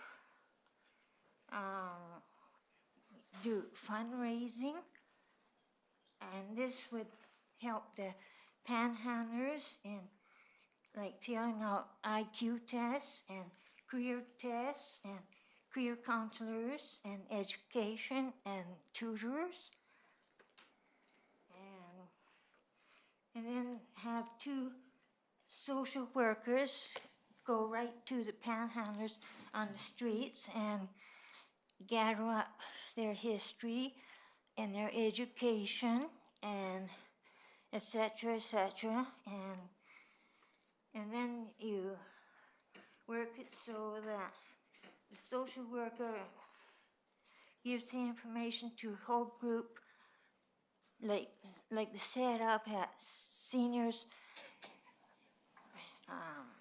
Health and Wellness Center down Marine Park, where there's a whole group of people like nurses, doctors, and dietitians, and et cetera, and so the social worker gives that information to them, and then that group finds solutions to the homeowners, to the homeless people, panhandlers, and then they work with the panhandlers, and if the panhandlers are well enough, etc., then you find out what career, what are their dreams, their hopes, and then you provide education like at Okanagan College or tutors or things like that. And then this group of Homeless Foundation helps pay for their education, etc. And then eventually you won't have panhandlers down on the streets of Salmon Arm. Thank you very much. Appreciate you bringing your ideas forward. Please come forward. Good evening. My name's Brandy Butts. I reside at 1160 49th Ave Northeast. Welcome, Brandy. Thanks for coming to speak to us. Thank you. Sorry, my printer broke, so I'm just reading off of here. I had a chance to read the definition of solicitation as proposed here, and one of the things that really stood out to me when I compared it to the SAFE Act was the term including playing of musical instruments or equipment that causes... Hold it right there, Brandy. I'm just going to ask staff to bring that up because we're probably going to be referring to that. Could we just bring up the definition to solicitation on the screen? And then go ahead. Thank you. And then the gallery can see it. Including the playing of musical instruments or equipment that causes a nuisance to the public or business. When I looked at the term of solicitation under the Street Act, the Safe Street Act, it does not actually include that portion. And I'm wondering if actually what we require is a bylaw for the panhandling and a bylaw for busking. And when you look at the term for busking, that is the activity of playing music in or on the street. It requires providing a service for a donation. So I started thinking, and when you are providing a service, you're actually providing a business. So there seems to be a bias with panhandling that says that if you are panhandling, playing the equipment, playing an instrument for an example, that you're homeless. And that isn't necessarily the case. There are people providing a service, playing an instrument and looking for donations that are not homeless people in this city. So I'm wondering if maybe what we need is two bylaws. One that provides under panhandling and one that is busking. And under a busking bylaw, maybe what they need is a busking license. You're not going to, any business downtown requires a business license. They are providing a service, you need a business license. If you're providing a service on the street where you are busking, you should have a busking license. And if you're not displaying your license, you should be charged for not displaying your business license. There are areas in town where you could busk. Ross Street has kind of an amphitheater. Down at the wharf, when the gazebo isn't being used, it could be used, you could have busking days there. So I do have an issue with that portion of the term of solicitation. So for what it's worth, I'm kind of wondering if this actually needs to be divided into two bylaws. Okay, appreciate that input. My other concern was the term of the 5 meters compared to the 15 meters when I was looking at the act, so I did appreciate the clarification there. I do believe strongly that we need to tell the public that aggressive panhandling is not acceptable in Salmon Arm. However, it's prudent to review the legislative and the principles to make sure that whatever Salmon Arm decides to do, it does stay in conjunction with what our provincial guidelines are and our Human Rights Act is. And that's about it. Just maybe this does need to be two bylaws. Thank you very much. Appreciate your thoughtful input. Please come forward if you'd like to speak. Yes. Yep.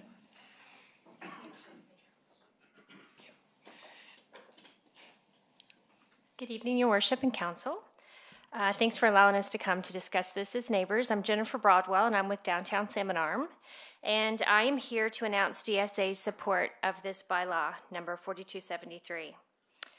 DSA support of this bylaw should not be confused, though, with an opposition to help our neighbors in need.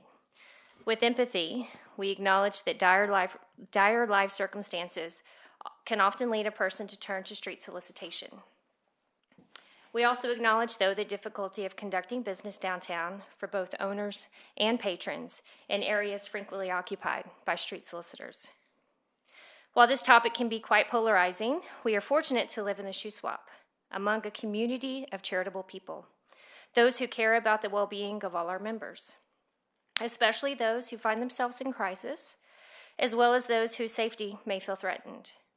Passing the bylaw should not be misinterpreted as a community who is unwilling to give support to its members who are most in need. We believe that we can both support this bylaw and give generously to our most vulnerable neighbors with a positive outcome for all. Downtown Salmon Arm, in a potential collaboration with Second Harvest Food Bank and CMHA, would like to establish a program that creates a safe and simple, but most importantly, an effective way to assist our disadvantaged community members. In concert with bylaw number 4273, we would like to propose establishing giving centers at each downtown business, particularly for those located on busier streets, such as Alexander, where street solicitation is most prominent. These giving centers would provide to the public a safe and effective way to give monetarily through local established programs which offer life-sustaining aid. We can help provide food, shelter, and mental health assistance to those who are exposed. Passing this bylaw can be a step towards creating a reliable channel that delivers practical assistance for those who need it. Downtown Salmon Arm is prepared to fulfill our role to ensure our community and its members remain as safe, healthy, and strong as possible. We are here to support and empower those in need with the aim of turning a handout into a hand up. Thank you for your time and consideration. Thank you, Jennifer. Please come forward if you would like to speak.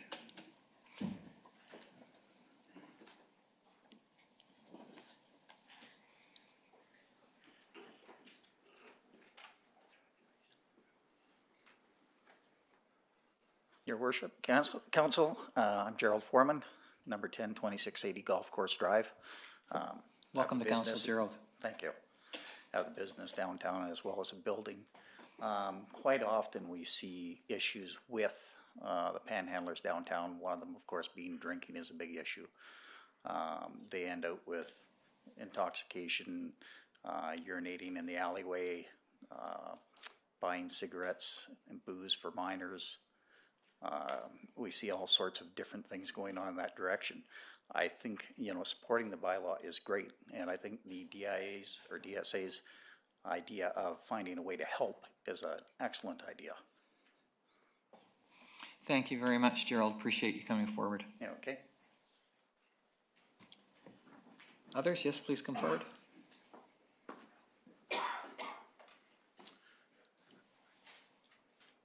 Thank you very much. Jason Bedford, 320 22nd Street Northeast. I'm the branch manager of RBC downtown on Alexander. Saying exactly what Gerald said, we do see issues with the drinking, and my opinion is public safety. Our clients, I'm getting numerous complaints now that the weather is improving with solicitation on the street, and our hands are tied as we can't call the RCMP because the panhandlers are aware that if they're right up against our building, we can call, but if they're across the sidewalk in front of our planter area. And so we do see our clients, by the time I get into the branch in the morning at about 7:45, there's often panhandlers already set up, waiting. And when I leave after 5 p.m., it's the same thing. I've been told by clients that they will sometimes enter the ATM area, and it's causing some disconcern for clients. So I'm in support of this bylaw. I love what Jennifer Broadwell had to say, one of our core values is helping clients thrive and communities prosper. And we're very aware of our social impact where we can assist, but do support this bylaw as well. So thank you very much. Thank you, Jason. Anyone else like to speak to this bylaw? Yes, please come forward.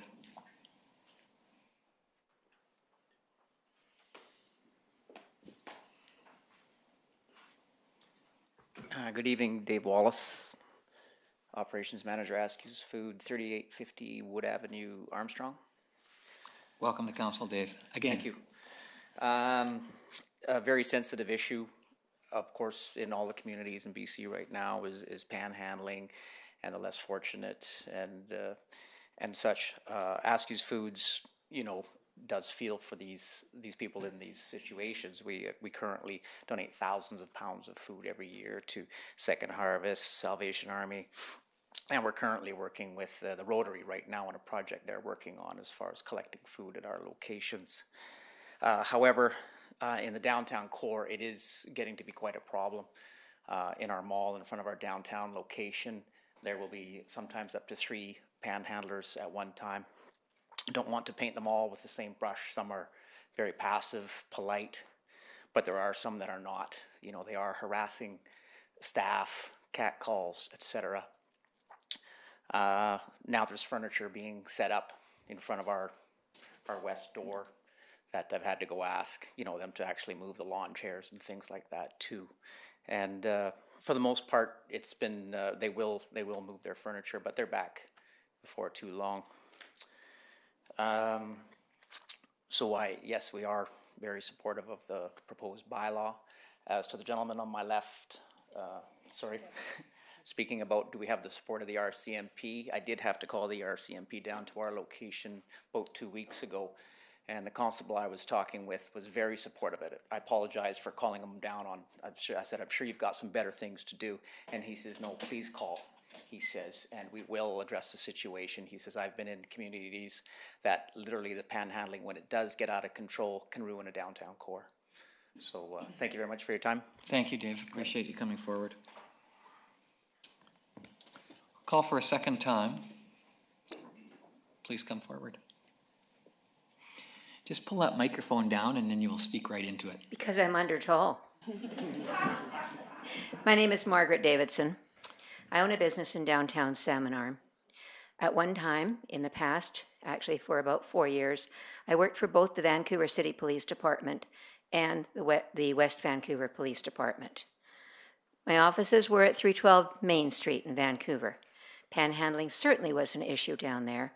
One of the things that I learned in that time working with the police is that their main job is to serve and protect.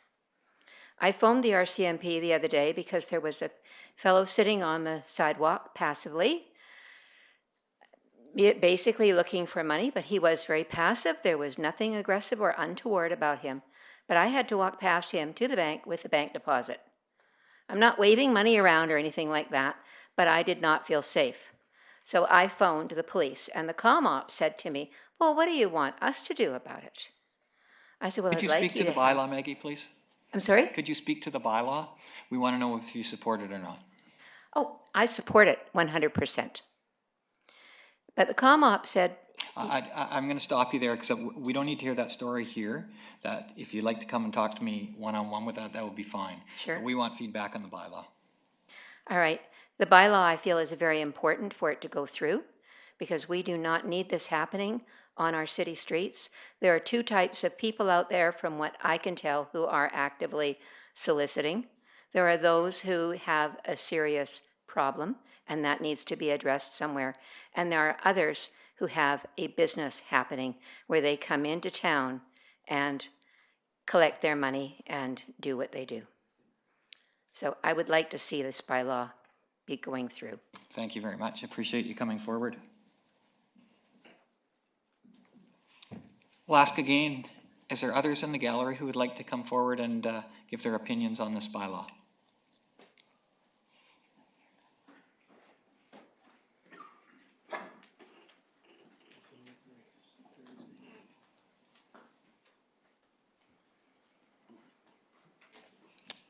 Perry Phillips, 540 18th Street. I would just like to say that yes, I am whole in enforcing this bylaw, and I have had to call the police. We do have a store right downtown, and over the last 4 years, I think we've called the police 4 or 5 times because of erratic behavior. And I would like to support the Downtown Association also. I think they have a great idea on how we can handle this bylaw, and that should be explored. Thank you. Thank you very much.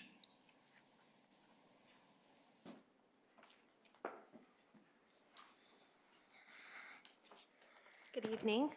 My name is Dawn Dunlop, and I live at 6500 15th Avenue Southwest in Salmon Arm. Welcome to council. Thank you. I'm also the Executive Director of Canadian Mental Health Association, and so I want to speak to this proposed bylaw.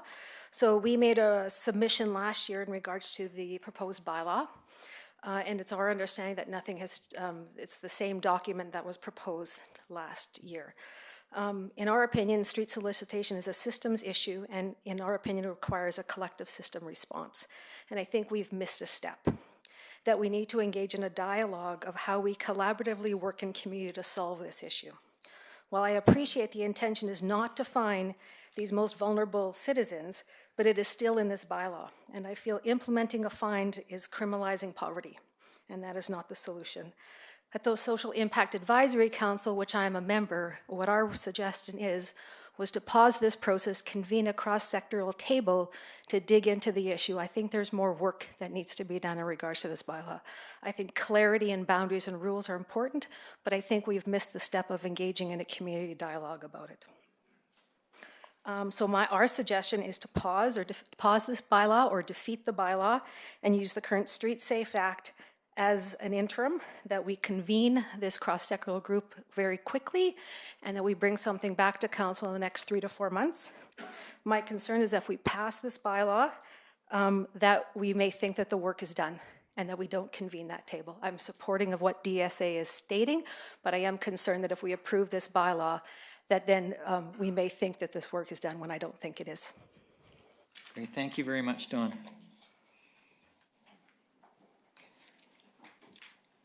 Asking a third time. Please come forward if you haven't spoken and you would like to.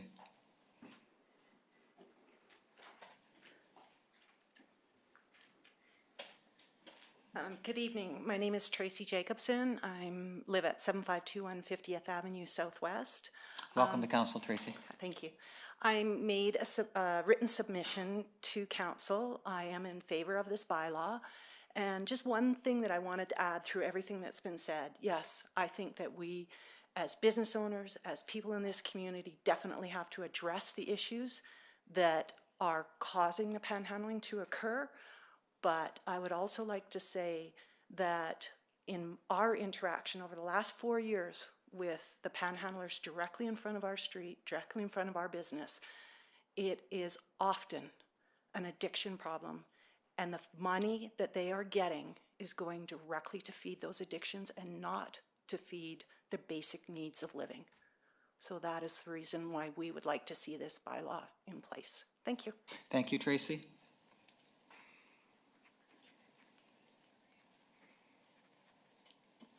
Please come forward. Chris, I think you were next.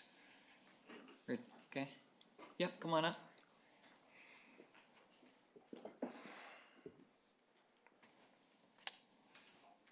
Hi, my name is Ruth Bell, and You just pull that down just a little farther. We just want to make sure we can hear you. Hi, my name is Ruth Bell, and I live at 2330 14th Street Southwest. Welcome to council. Thank you. I also am in great favor for this. As many people have said, we are not. I also am a tenant or a shop owner on Alexander, and it is a fear that I have of, as we have rightly said, about taking money to the bank, going about my daily business with my little boy up and down the street. I fear for him that some of these people that are addicted will strike out and hit. I know that that may not be what we're, as a general person in the public eye, I think that this needs to be really seen and looked at, because I've come from London, England, and the police are on this hot and ready, and there isn't a fear, because those kind of people that are there with their addictions are moved on. We as shop owners can't do that. And right outside where I am, I see exactly what Gerald has said. There's these people, they urinate, it's just awful for anybody to see this on a daily, and we are more time in these businesses than we are at home. I work anywhere between 50 hours a week in the shop. I don't want to see this. That's not what I come to do. I don't think that we should. And there needs to be more help, as the mental health people have said, put into these people's lives. That's all I have to say. Thank you, Ruth. Appreciate you coming forward.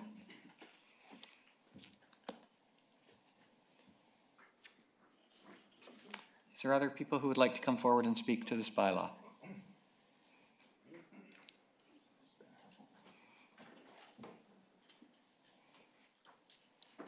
Hello, my name's Wayne Raspberry, 941 Harbourfront Drive. Wayne, you can afford to lift it even a little higher. Yeah. Thank you. It's just that we want the people behind you to be able to hear. We can hear you all right. I hadn't really planned on speaking on this subject, but it seems to me that this is an RCMP enforcement issue, because if people are being aggressive on the street and interfering with people's leisurely shopping and that, and the business owners, then the only people that are actually trained and human rights and that to deal with these people are the RCMP. I think you would be hard pressed to use our bylaw officers to try and enforce these things without being challenged. So I would just like to say, if you don't get the support from the RCMP or plan on subsidizing that, I don't think you're going to have much success with this bylaw, although I think it needs to be enforced. I don't think we can have this kind of environment in our town. I don't think anybody wants that. These people need to do things, but if they're doing it aggressively or intoxicated or under the influence of drugs, then they need to be escorted by the RCMP and dealt with legally. So that's all. Thank you very much. Thank you, Wayne. Anyways, thank you very much and good night.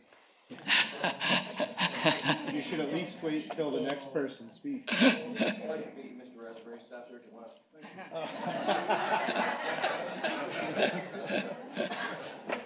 going to go somewhere in the middle. And I don't know if you're going to want to treat me as staff or if you want to treat me as a speaker. But at this point, I will withhold my opinion on whether or not we need a bylaw or not, because I feel strongly that it's up to council and the citizens of Salmon Arm to write that bylaw. I know that we've spoken at length about this with staff and with council on previous occasions. I believe that I've articulated that we can take a measured approach. I like the discussion that is happening in the room tonight, because I think there's some ingenuity and some commitments there to make things go in the direction that Salmon Arm as a community has a reputation for going. When it was originally brought up, it was how can we deal with it? Well, I have the Safe Streets Act, and I have it printed right in front of me so that you can ask me questions when you seek more information as you move forward. But I will suggest that there is one fine in the province of British Columbia. And then my only other recourse as an RCMP officer is to arrest without warrant. I believe that at this point in time, the community has an opportunity that's placed before it to take a measured approach in whatever fine they want to invoke under the bylaws. I know that there has been some stories here, and I think I have an education piece to do with a couple of businesses in town, but that Safe Streets Act does give us a 5-meter boundary. And after that, if it's not aggressive or it's not meeting a definition of the Safe Streets Act, which the bylaw is modeled after, along with Vancouver, which has been tested, that we can't do anything. We have no legal standing whatsoever. Whether that's an education piece, which is something that my officers took part in last year. I've included the statistics in council reports past as to how many foot patrols that we've done downtown, how many street checks that we've done, which gives you some indication of the number of people that we're talking to non-criminally, but just so that we know who's in the community, because oftentimes these people who are disadvantaged are found to be missing because they're somebody's brother, they're somebody's mother, they're somebody's father, they're somebody's sister, they're somebody's child.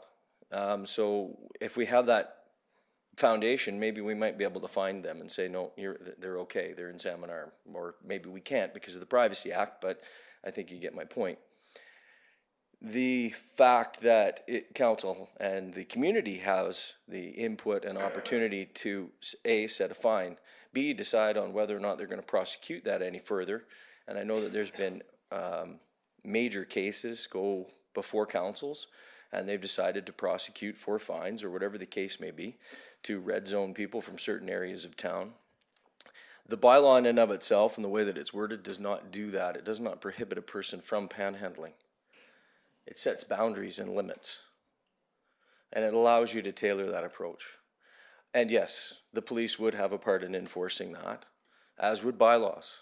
But we didn't write any bylaw tickets last year, and we might have written 2 Safe Streets Act tickets to some people who were common problems in the downtown area. And in fact, I think I might be stretching it if I said 2. I might be over by 100 or 200% because they did move. They did go to other areas. We received less complaints, but as you can tell from the business people here that have spoken, there is still an issue that needs to be addressed. And I think that part of the issue has to be addressed socially. That's my own personal view. And part of that has to be dealt with in certain cases through legislation. And I, again, hold no opinion on whether bylaw has to go through or not, but the more bylaws that we have and the way that we choose to enforce them, write them, and the fines that we associate with those can fit the crime within Salmon Arm, rather than having to rely on what the province says or what Vancouver says. We can use that to our advantage as a community. Thank you, Staff Sergeant West. Did you have a question, Councillor Flynn? I think Councillor Flynn has a question for you. Yeah. Thank you, Staff Sergeant West, and I think your undercover career is over with this many people here who have now figured out who you are. You knew exactly who I was all the time. I was blown before I walked in the room. But on a serious note, at the previous hearing for this, I asked your thoughts on this, and you actually should have been sitting up here with your answer because it was really political. But one of the things that held me back in the past on the bylaw was whether it really gave you another tool in your toolkit, like you said. I'm hearing, and maybe I'm paraphrasing, but you think that this, designed properly, can be an extra tool for you and your team. Is that what I'm hearing and paraphrasing? And I know you're not going to develop the bylaw, but it sounds like you think we need a tool that isn't as broad as the provincial bylaw. Well, that's up to council to weigh. Councillor. Yes. Yeah. Because I have to be very careful in my position, and I'm not going to tell council or the community what it needs. I think that the community has stated what it can do in part and what they think they need. But if left without a bylaw, and I don't have the maximum fine or the minimum fine in the province of British Columbia at my fingertips right now because I didn't write it down before I left the office. But I know it's in excess of $50, and I have a sneaky suspicion it's in excess of $89, and I think it could potentially be in excess of $100. From what I've heard from people in the community, as a member of the community, take the police hat off. They want the punishment to fit the crime, if in fact there is one doled out. Okay. Maybe there's a hand that's doled out to help someone. I think there was a couple of very, very good speakers that spoke before me that have said a homeless person or a panhandler is not necessarily homeless, which is 100% our experience on the streets. And I know that there's other councillors that have been involved in the Social Issues Committee who have an idea of what some of these individuals can pull down in the run of a day. I'll let them speak to that. But you have an opportunity here to do something that will extend what the Safe Streets Act does in a more measured approach, potentially. That's If the we were going to opportunity. be in favor of it. If you were going to be in favor of it. Thank you for that very political. You're answer. good at Councillor putting me Lindgren, there. did you have a question? I do. So one of the prevailing things that I'm hearing from business owners is that there are things going on downtown that they don't want to see. So public urination, public consumption or overuse of alcohol, those kinds of things. But what I'm hearing about this bylaw is that it won't stop people from hanging around downtown. It'll just stop them from hanging around in certain areas or within 15 meters of a front door or an ATM. So I don't see how this bylaw is going to address those issues. So my question is, do we already have laws in place that the RCMP can use to stop people from publicly consuming alcohol, being drunk on the street, urinating on the front of the RBC building, those kinds of things? Staff Sergeant? Public consumption of alcohol, yes. But we're gonna also run into the public consumption of cannabis this year, and there's no laws on the books for that. Yeah. But the panhandling law won't address that either. Nope. No. Nope. But it's gonna be another issue that we're gonna have to deal with as well on top of that. And if some of your panhandlers are using pot out in front of a business and they're they're outside the boundary of any enforceable Safe Streets Act, there's nothing that we will be able to do about that. But this bylaw wouldn't change that either. It may increase some distances from front doorways to certain types of businesses and other locations of business, and possibly make people feel more comfortable about where they are banking or where they're depositing their cash or where they're shopping. Because of the 15-meter distance? Is that what you're saying? Yes, ma'am. Okay. Thank you. Councillor Flynn, do you have a question? Another question, sorry. Okay, please make sure it's a question. It's a question. With regards to if we implemented this and it has a staged enforcement, would you and your team help our one bylaw officer enforce that? Staff Sergeant? Is that a question? That's a good question. I think we've stated before that we would, and in fact, I've heard some things here tonight, and our summer enforcement is due to start ramping up soon. You're going to see more of us on foot patrols downtown, albeit we were doing it through the winter. We were pretty much invisible because nobody was walking around down there in the cold and wet. But yes, you would see that, and where there was issues, yes. Where there's issues independent of a bylaw officer, it would be just another measured approach that the community can dictate what they want that to look like. Thank you. Thank you. I see no further questions. Thank you for coming forward. Is there any other speakers who would like to come forward? Yes, please. Still opportunity.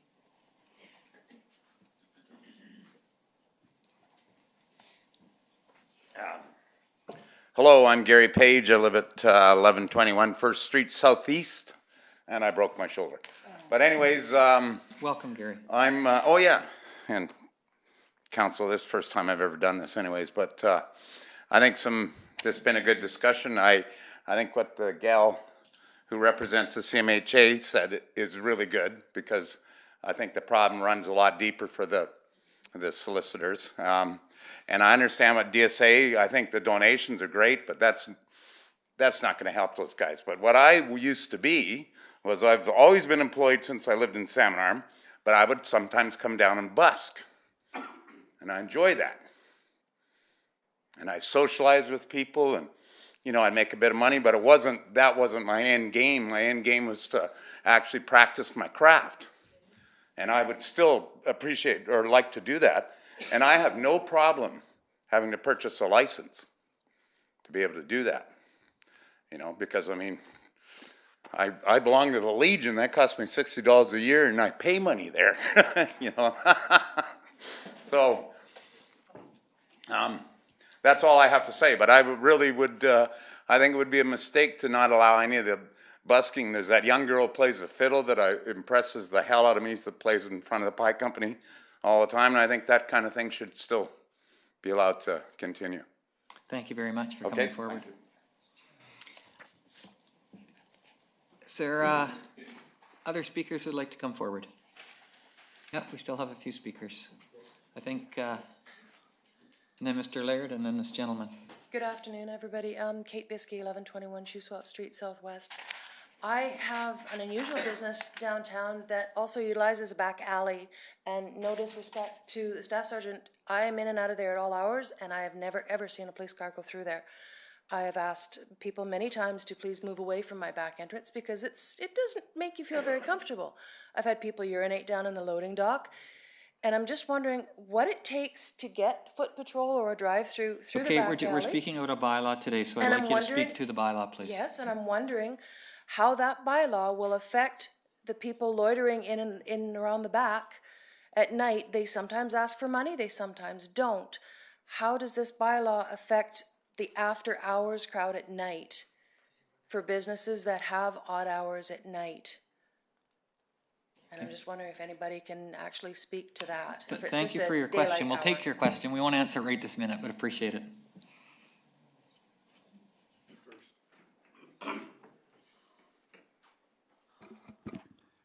Good evening. My name is Ron Langridge. I live at 780 11th Street Southeast here in Salmon Arm. I'm the current president of downtown Salmon Arm. It's been a great discussion. I'm very impressed with the discussion tonight, and I think there's a lot of things to think about, more so than when I first arrived here. Jennifer, I like coming here because I learned things. Jennifer, that I didn't know we were doing that, but I think that's a great. No, I didn't know. It's a great idea. And we at DSA have wrestled with this problem for the last 5 or 6 years. It's been most acute. And the same thing is coming out of this meeting. There isn't a solution. And there's certainly not one solution that's going to fix it all. But I think there's a couple of things that we can do, certainly as DSA, and Jennifer's idea of having designated giving locations where people can make their donations, because a lot of people feel guilty when they walk out and somebody wants $5, and we're generous people. We're nice people in Salmon Arm, and we just feel kind of guilty, so we give that money. But if we could give that money, and that money went right to the groups and organizations that provide the services, I think that would solve a couple of issues. Maybe not so the professional panhandlers, but that's a whole different issue. I work in real estate, and one of the things that I like doing when I bring people to town or new people are coming to town, I take them downtown. I take them downtown, I show them our downtown, and they think it's amazing, because we have one of the remaining cute little downtowns left in the world. Revelstoke's kind of a little better than ours, but they've been at it a little longer than us in terms of developing that downtown. But we're not far behind. But we live in a beautiful place. Your worship is right. And it's a place people want to be. And our downtown today is a lot more vibrant than it was when I got here 18, 19 years ago. And it's continuing to grow. I think the underpass is going to help that. Askew's development is going to help that. There's a pride in our downtown and our community amongst our citizens and our merchants and people that live here, long-time residents, that we do have a unique jewel here in the Shuswap. And I think a lot of what's happening here is just we want to protect that. And we don't want to have an issue like this take away our experience downtown and take away the experience of our community. So there are, the bylaw is going to help. It's better than having nothing. But I think it's a multi-pronged approach to be sure to solve it. And I just think there's enough creative minds and enough energy and gumption within our community to move that along and get those solutions done a little quicker. Thank you for your time. Thank you, Ron. Thanks for coming forward.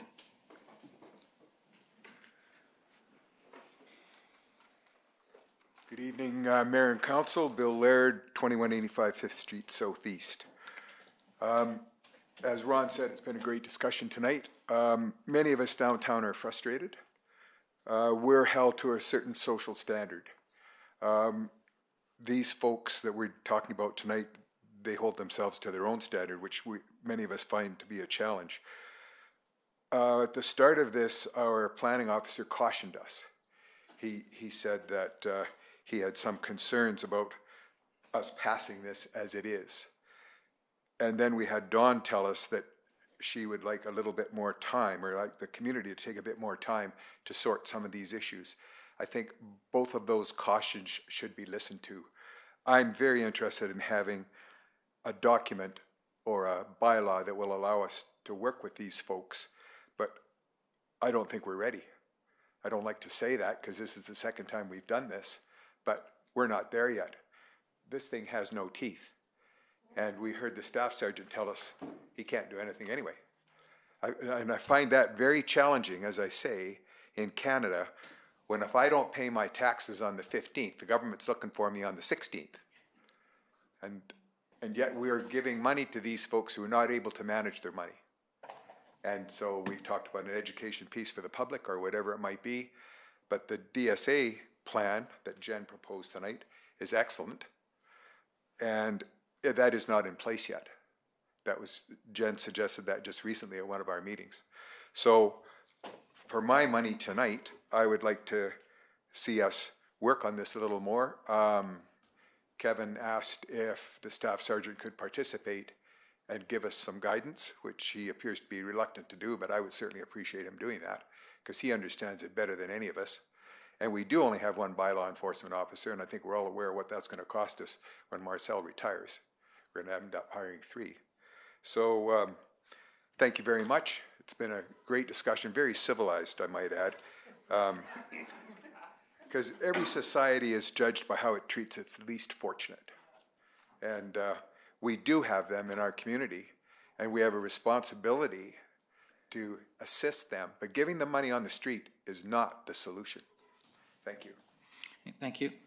I'm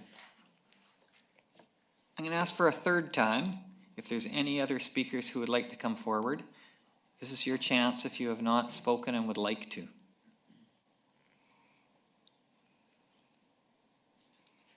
Okay, I'm not going to close the hearing until I give council an opportunity if they would like to ask questions of any of the speakers or of staff at this time, because once I close the hearing, then it will be up to council to discuss on their own. Councillor Wallace-Richmond. Your Worship, thank you for the opportunity. Through you to staff, this bylaw is separate from any busking program that the DSA would undertake, as long as it didn't fit within this zone. Director of Development Services. Your Worship, this is not a busking bylaw, and the city doesn't have a busking bylaw, and we understand that downtown Salmon Arm has a busking program.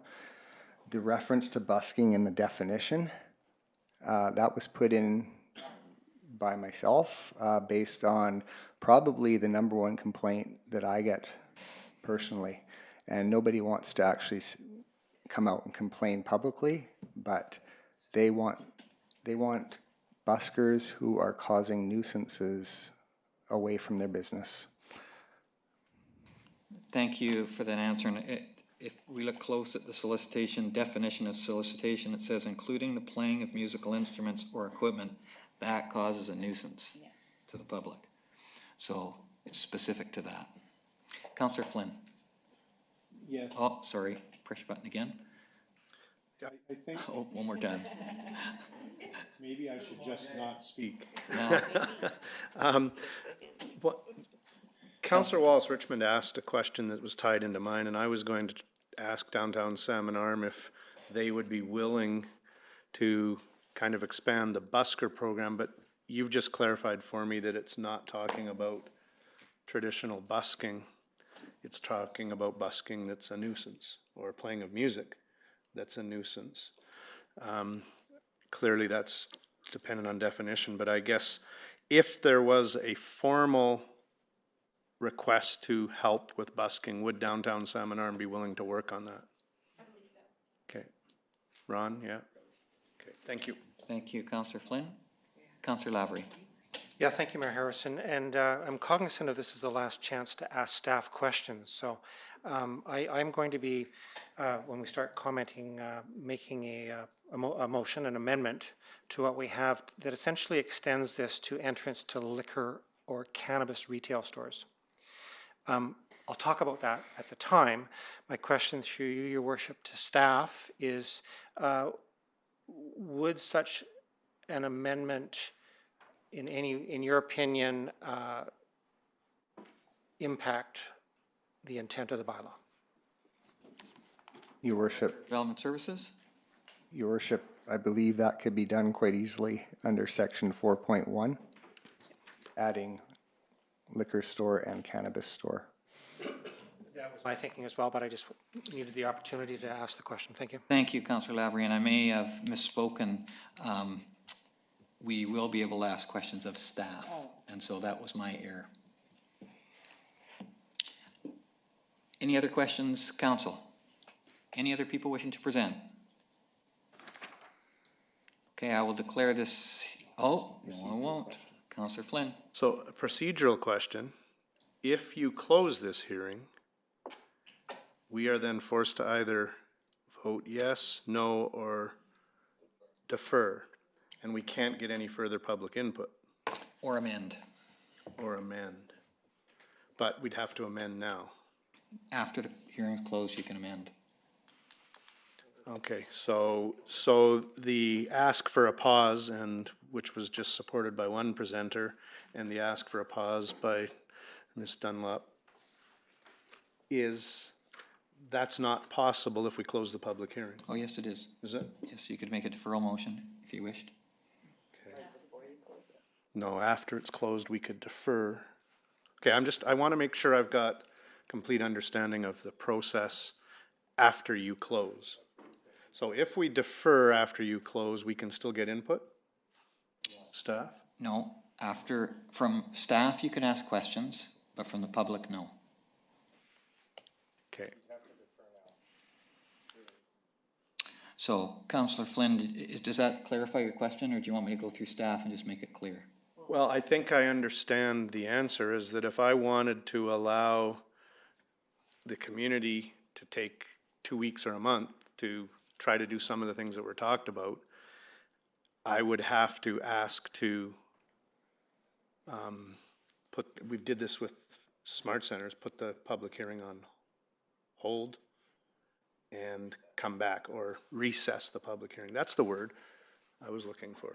Okay, let's, excuse me, right now I have the floor. Please press your button if you would like to speak. I'll ask the Chief Administrative Officer, if council wished to recess the public hearing, which is what we did previously, would we do that before or after we closed the hearing? It would be before, and so you would not be closing the hearing, you would be adjourning it is the word. Okay, and how about if council wanted to defer? Yeah, defer is not really the right terminology here tonight. Okay, all right, Councillor Flynn, that's probably clear. That is clear, and before you close the hearing, I'll wait to hear from others. Sure, I will give you an opportunity. Thank you very much. Councillor Lassen. Thanks, Your Worship. Now that we have that portion set out, that we can continue this conversation anytime we want if we don't want to make a decision today. But through you to staff, if we do choose to adopt this bylaw, we would still need to come back and set a fine price, which would be an amendment to this bylaw? Or would that be under our ticketing bylaw enforcement?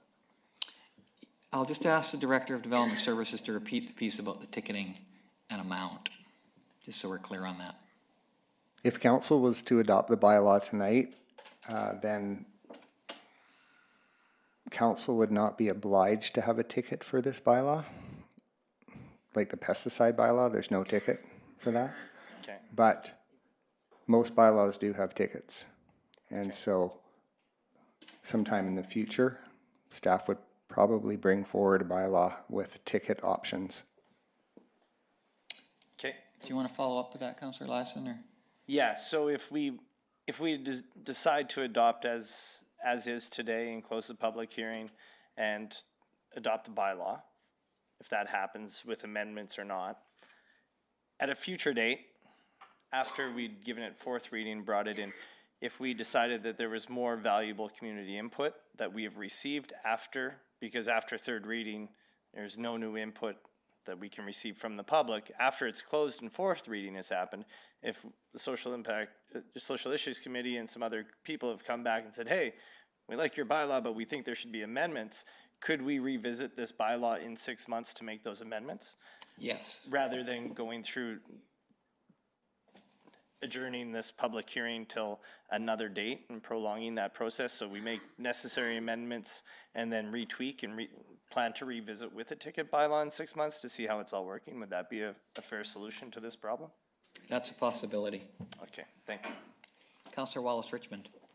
Your Worship, I find myself in the awkward position of being the chair of the Social Impact Advisory Committee, having things to say, respecting my colleagues at council, but also it's important to remember that this is not a linear problem. This is a systems problem. So there are many different tracks moving at the same time. I personally am not interested in stopping this right now. I would like to see us get to the point where we can discuss it, debate it, amend it, don't amend it, or vote on it. And I really think it would be important to remember that this isn't, it's not a Jenga tower. You know, there's all sorts of things going on in this realm. And so we need to keep the motion moving forward, in my view. Just as we gave it the opportunity to pause, I think now it's time to keep going, but it's not really the time for me to tell you that. So anyway. I think Councillor Flynn was looking for that kind of feedback. So Councillor Cannon? Well, I'm clearly confused, just to let everyone know, but I'm thinking what we were hearing from colleagues from the Social Impact Committee, that more things need to be put in place and looked at before voting or putting this bylaw in place. And I was also hearing that from Mr. Laird as well, and a couple other speakers. So in hearing that, to me it would make sense to adjourn this public hearing, because if we go out there and look at these moving pieces that we're hearing still need to be looked at, then when they're brought back, we have the opportunity to have input from the people that spoke previously about it. But if we close this public hearing and amend our bylaw, then we don't have the ability of the people to do the work that they say, you know, should still be, that's still outstanding to be done. So I'm clearly confused. So No, I think you have it accurate, Councillor Cannon. If we close the hearing, then we have to deal with the bylaw, either pass it, not pass it, or amend it. So that is accurate. Councillor Lavery. Yes, thanks, Mayor Harrison. And I mean, this is a dilemma we're all struggling with, isn't it? I'm in favor of us closing the hearing and proceeding. At the same time, I can still say, as been indicated, there is work to be done. Regardless of the bylaw, there's going to be work to be done. Regardless of how fine-tuned we have it, there's going to be work to be done, because this is a human experience. I don't view that, so I don't want to speak to the motion until we get there, but that I think that we need to proceed. And I think it's been too long in the happening. I think that we have the social intent that if things are not working, to review this in 6 months, which is next fall. I think that we need to proceed for this season. Okay, thank you. Councillor Wallace-Richmond and Councillor Flynn. Thanks, Your Worship, for a second opportunity. I think we need to be humble in the approach that we've all heard that there is work yet to do, and we've all heard that this bylaw is not the be-all, end-all solution, but I also humbly suggest that stopping the bylaw is not the solution either.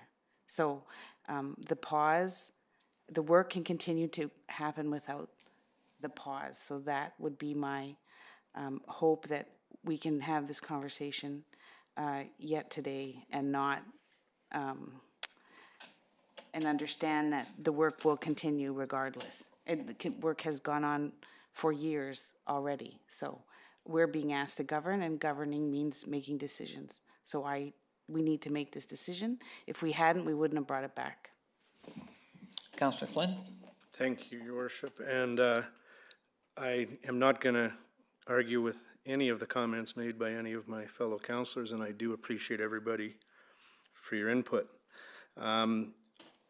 I will use the phrase one spit and twice shy, because when we dealt with our cosmetic pesticide bylaw and I supported it, I was told it would be reviewed after a year, and it really has never been effectively reviewed 6 years later. So our staff sergeant mentioned a measured approach at least 4 times. And I am in support of a bylaw, but I'm not in support of a bylaw that I think isn't worded the way it should be. The problem is I don't know how it should be worded.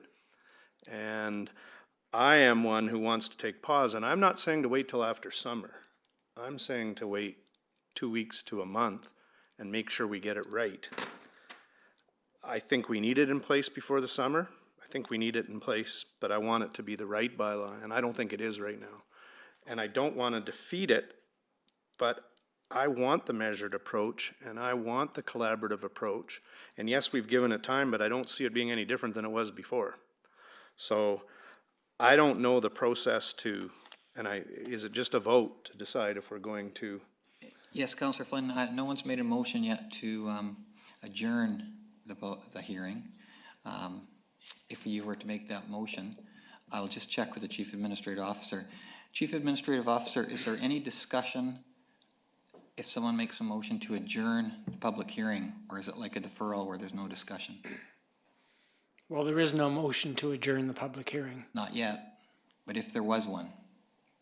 But there isn't one. It's just Oh, okay. So I get it. So there's no such thing. That's right. So if council as a whole wanted to take recess as we did before, what would you need? That is just the declaration of the chair. Okay. All right, I understand. I think that's a losing battle for me, so I will say turn off my mic. Thank you. I'm going to close the hearing unless there's any other speakers from council who wish to speak.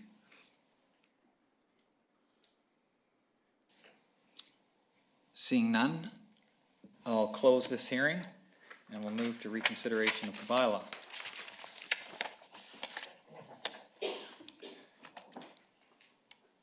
So this is item 23.4.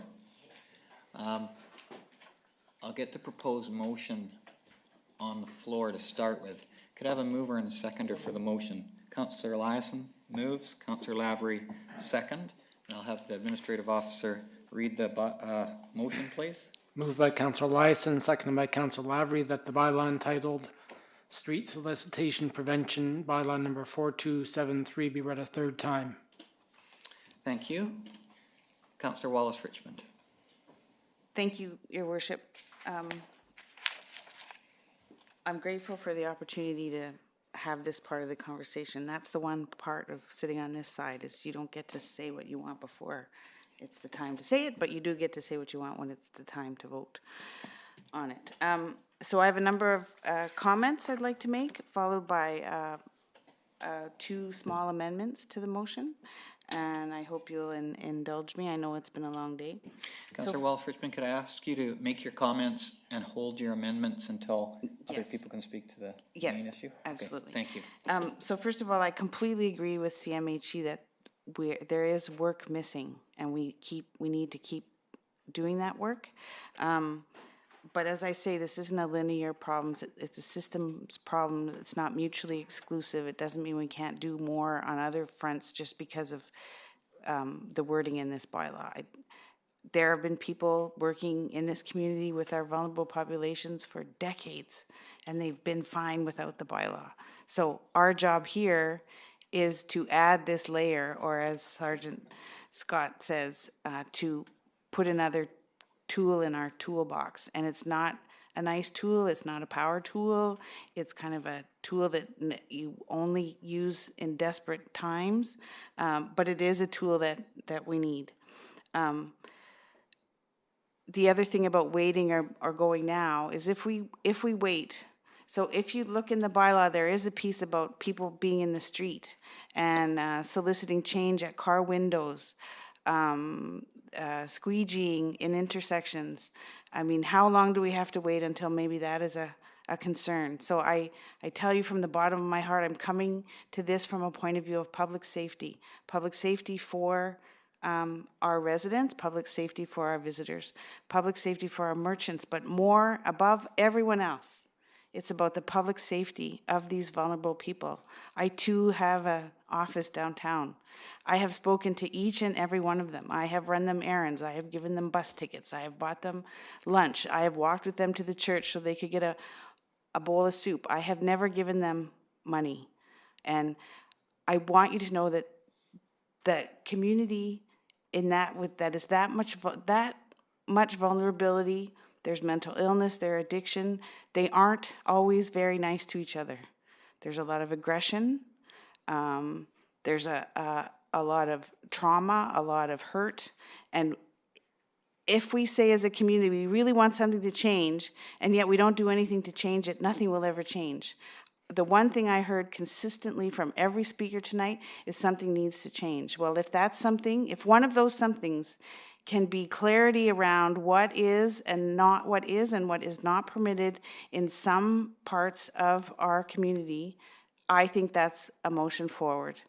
And I think that we talk about public space, what's appropriate, how do you get a house rezoned, how do you book time in a park for an event. That's what we talk about here, is how do we use our public spaces. And so this is one of the most important public space conversations we've ever had, and until we put clarity around what can be done in certain public spaces and how as a community are we best serving our most vulnerable population, and how as a community are we best welcoming our visitors, and how as a community are we keeping both our customers and our vulnerable populations safe. That's what we need to focus on. So for those reasons, I will be supporting this bylaw, but I do have a couple of tweaks I would like an opportunity to talk about once everyone else has had a chance. Thank you very much, Councillor Wallis-Richmond. Councillor Lindgren. So I've been jotting ideas down as we've been listening to speakers and hearing what people's concerns are, and so I feel like now I need to go away and write this out in a format that makes sense to everybody else after, but I don't have that opportunity, so I'm just going to tell you what I wrote down. I have concerns about this bylaw for a number of reasons, and part of that might be because I'm coming to the table late. The last time this came up at this table, I wasn't elected yet, and so it may be that the people that vote in favor of this are further along the evolutionary chain than I am as far as this current issue is concerned, but I feel like we have laws in place already to deal with the problems that are causing concerns for both citizens and business owners downtown, like public urination, like public displays of alcohol abuse, like buying cigarettes for minors. There's laws against all those things, and that requires that the people who are witnessing it will phone the RCMP and report it. And the RCMP have the tools to deal with those issues because they're illegal. I'm not entirely sure that a bylaw such as this one is going to deal with any of those issues. It means that they might urinate down around the corner instead of right at the front door, but it doesn't stop them from urinating on a street downtown. And moving the problem further along the block is not the answer to me. If it's a problem at the front door of the bank, it's a problem around the corner across the street from Askew's, it's a problem in the parking lot at the liquor store, it's still a problem. And I don't think passing a bylaw that may potentially hold fines for people who are disadvantaged is going to solve that problem. Would it give the RCMP one more tool in their tool belt, I guess is what they're calling it? That's possible, but I think that the things that are causing public nuisance now, if they're aggressive towards one another, then there's laws against that. People can be taken into custody, they can be taken to the hospital, they can be taken to a shelter. So I think that falls on us as citizens to make sure that we report what we see and that we report it to the appropriate authority. When somebody is passed out on the street because they drank too much alcohol, I think it's important that we call an ambulance for them because that's what they need. One of the concerns I have is about, I love the idea of the Giving Center. I think we should all be contributing what we can to help people that are less advantaged than we are. However, I'm concerned because if it's true, and I think that it is, that people with addictions are panhandling because they want money for drugs and alcohol, then putting money in the Giving Center and having Second Harvest provide sandwiches isn't going to satisfy that need. So they still will need to find drugs and alcohol somewhere, and that might be from panhandling, it might be from stealing things, it might be from a number of areas. None of them are going to be very good, I'm sure. So yes, they would be better fed, but they still won't have their actual need for their addiction satisfied. So that's the basic the problem that we're looking at, and we need to figure out what it is that's going to help to solve that problem. And some of that's going to come through social housing that's coming to town soon, because when a person has a place to live, they have a place that's safe to go home to, they can stop worrying about that, they can start focusing on getting better in other ways. Some of that's going to come through things like legalized prescriptions for people who are addicts, and for safe injection sites, and for those kinds of approaches. A social worker that visits people downtown and helps them to get whatever it is that they need to get well again. Some people stay addicted for their whole life, but on a measured, clean dose of what they're addicted to, they're very functional. And I think that we can't discount that some of these people might fall into that category, and we're not addressing that at all. And this bylaw definitely isn't going to address it. I think that there are some things that could be tried in the meantime, and like I said, I'm late to the table, so maybe some of these things have been tried, but if you play Mozart in front of the pie company, it's possible that a busker might not want to play there because his music isn't going to be heard over that. So there might be small things like that that might help to move people along if that's what the goal is, to allow people to safely access the businesses downtown. And I have empathy for you if you have a business downtown and this has become a problem. I understand why you would want some action to take care of that. I'm just concerned that this bylaw is not going to make that happen. I think it's just going to move it to your neighbor's front door instead of at yours. And my final concern is that if we pass this bylaw, and I think Councillor Wallace-Richmond said there is lots of work to be done, and we can continue to do that work even if we pass a bylaw. But my concern is that if we pass a bylaw, people are going to feel like we've solved the problem and stop working on the things that really matter. So I can't support this. Thank you. Councillor Flynn. Thank you, Your Worship. And Councillor Cannon earlier mentioned that she was confused, and I would suggest I'm confused, but more importantly, I'm firmly on the fence, which is what I think Councillor Cannon was kind of saying too. I'm really struggling with this as the downtown Salmon Arm rep, and as a person that some people say is a bit of a hard ass. I'm one that thinks we need some type of bylaw. But I don't think the way it's worded, and I'll be interested to hear what the amendments that are going to come forward are, because I would personally rather be speaking to the bylaw after it's amended. But I mean, I'm reading offenses for which tickets can be issued and fines imposed are as prescribed in Information Utilization Bylaw 2760, minimum of $50, maximum of $2,000. Is that on the first ticket? Is it on the third warning? I don't think the bylaw as worded is going to do the job. I agree with Councillor Lindgren. It's going to move it 15 meters down the road, but I don't think it's going to solve our problem. And the issues that a lot of people are concerned about, I don't think the bylaw is going to solve, whether it's our bylaw officer enforcing it or the staff sergeant. Now, let's be clear, I am in support of some kind of bylaw, but I really don't think this is the answer. And when I have CMH saying it's not the answer, when I have Mr. Laird saying he's not sure it's the answer and we need some time for reflection, I cannot support the bylaw as it's worded, as much as I strongly feel we need some kind of enforceable bylaw. So as it stands, the way it's worded, I will not support it.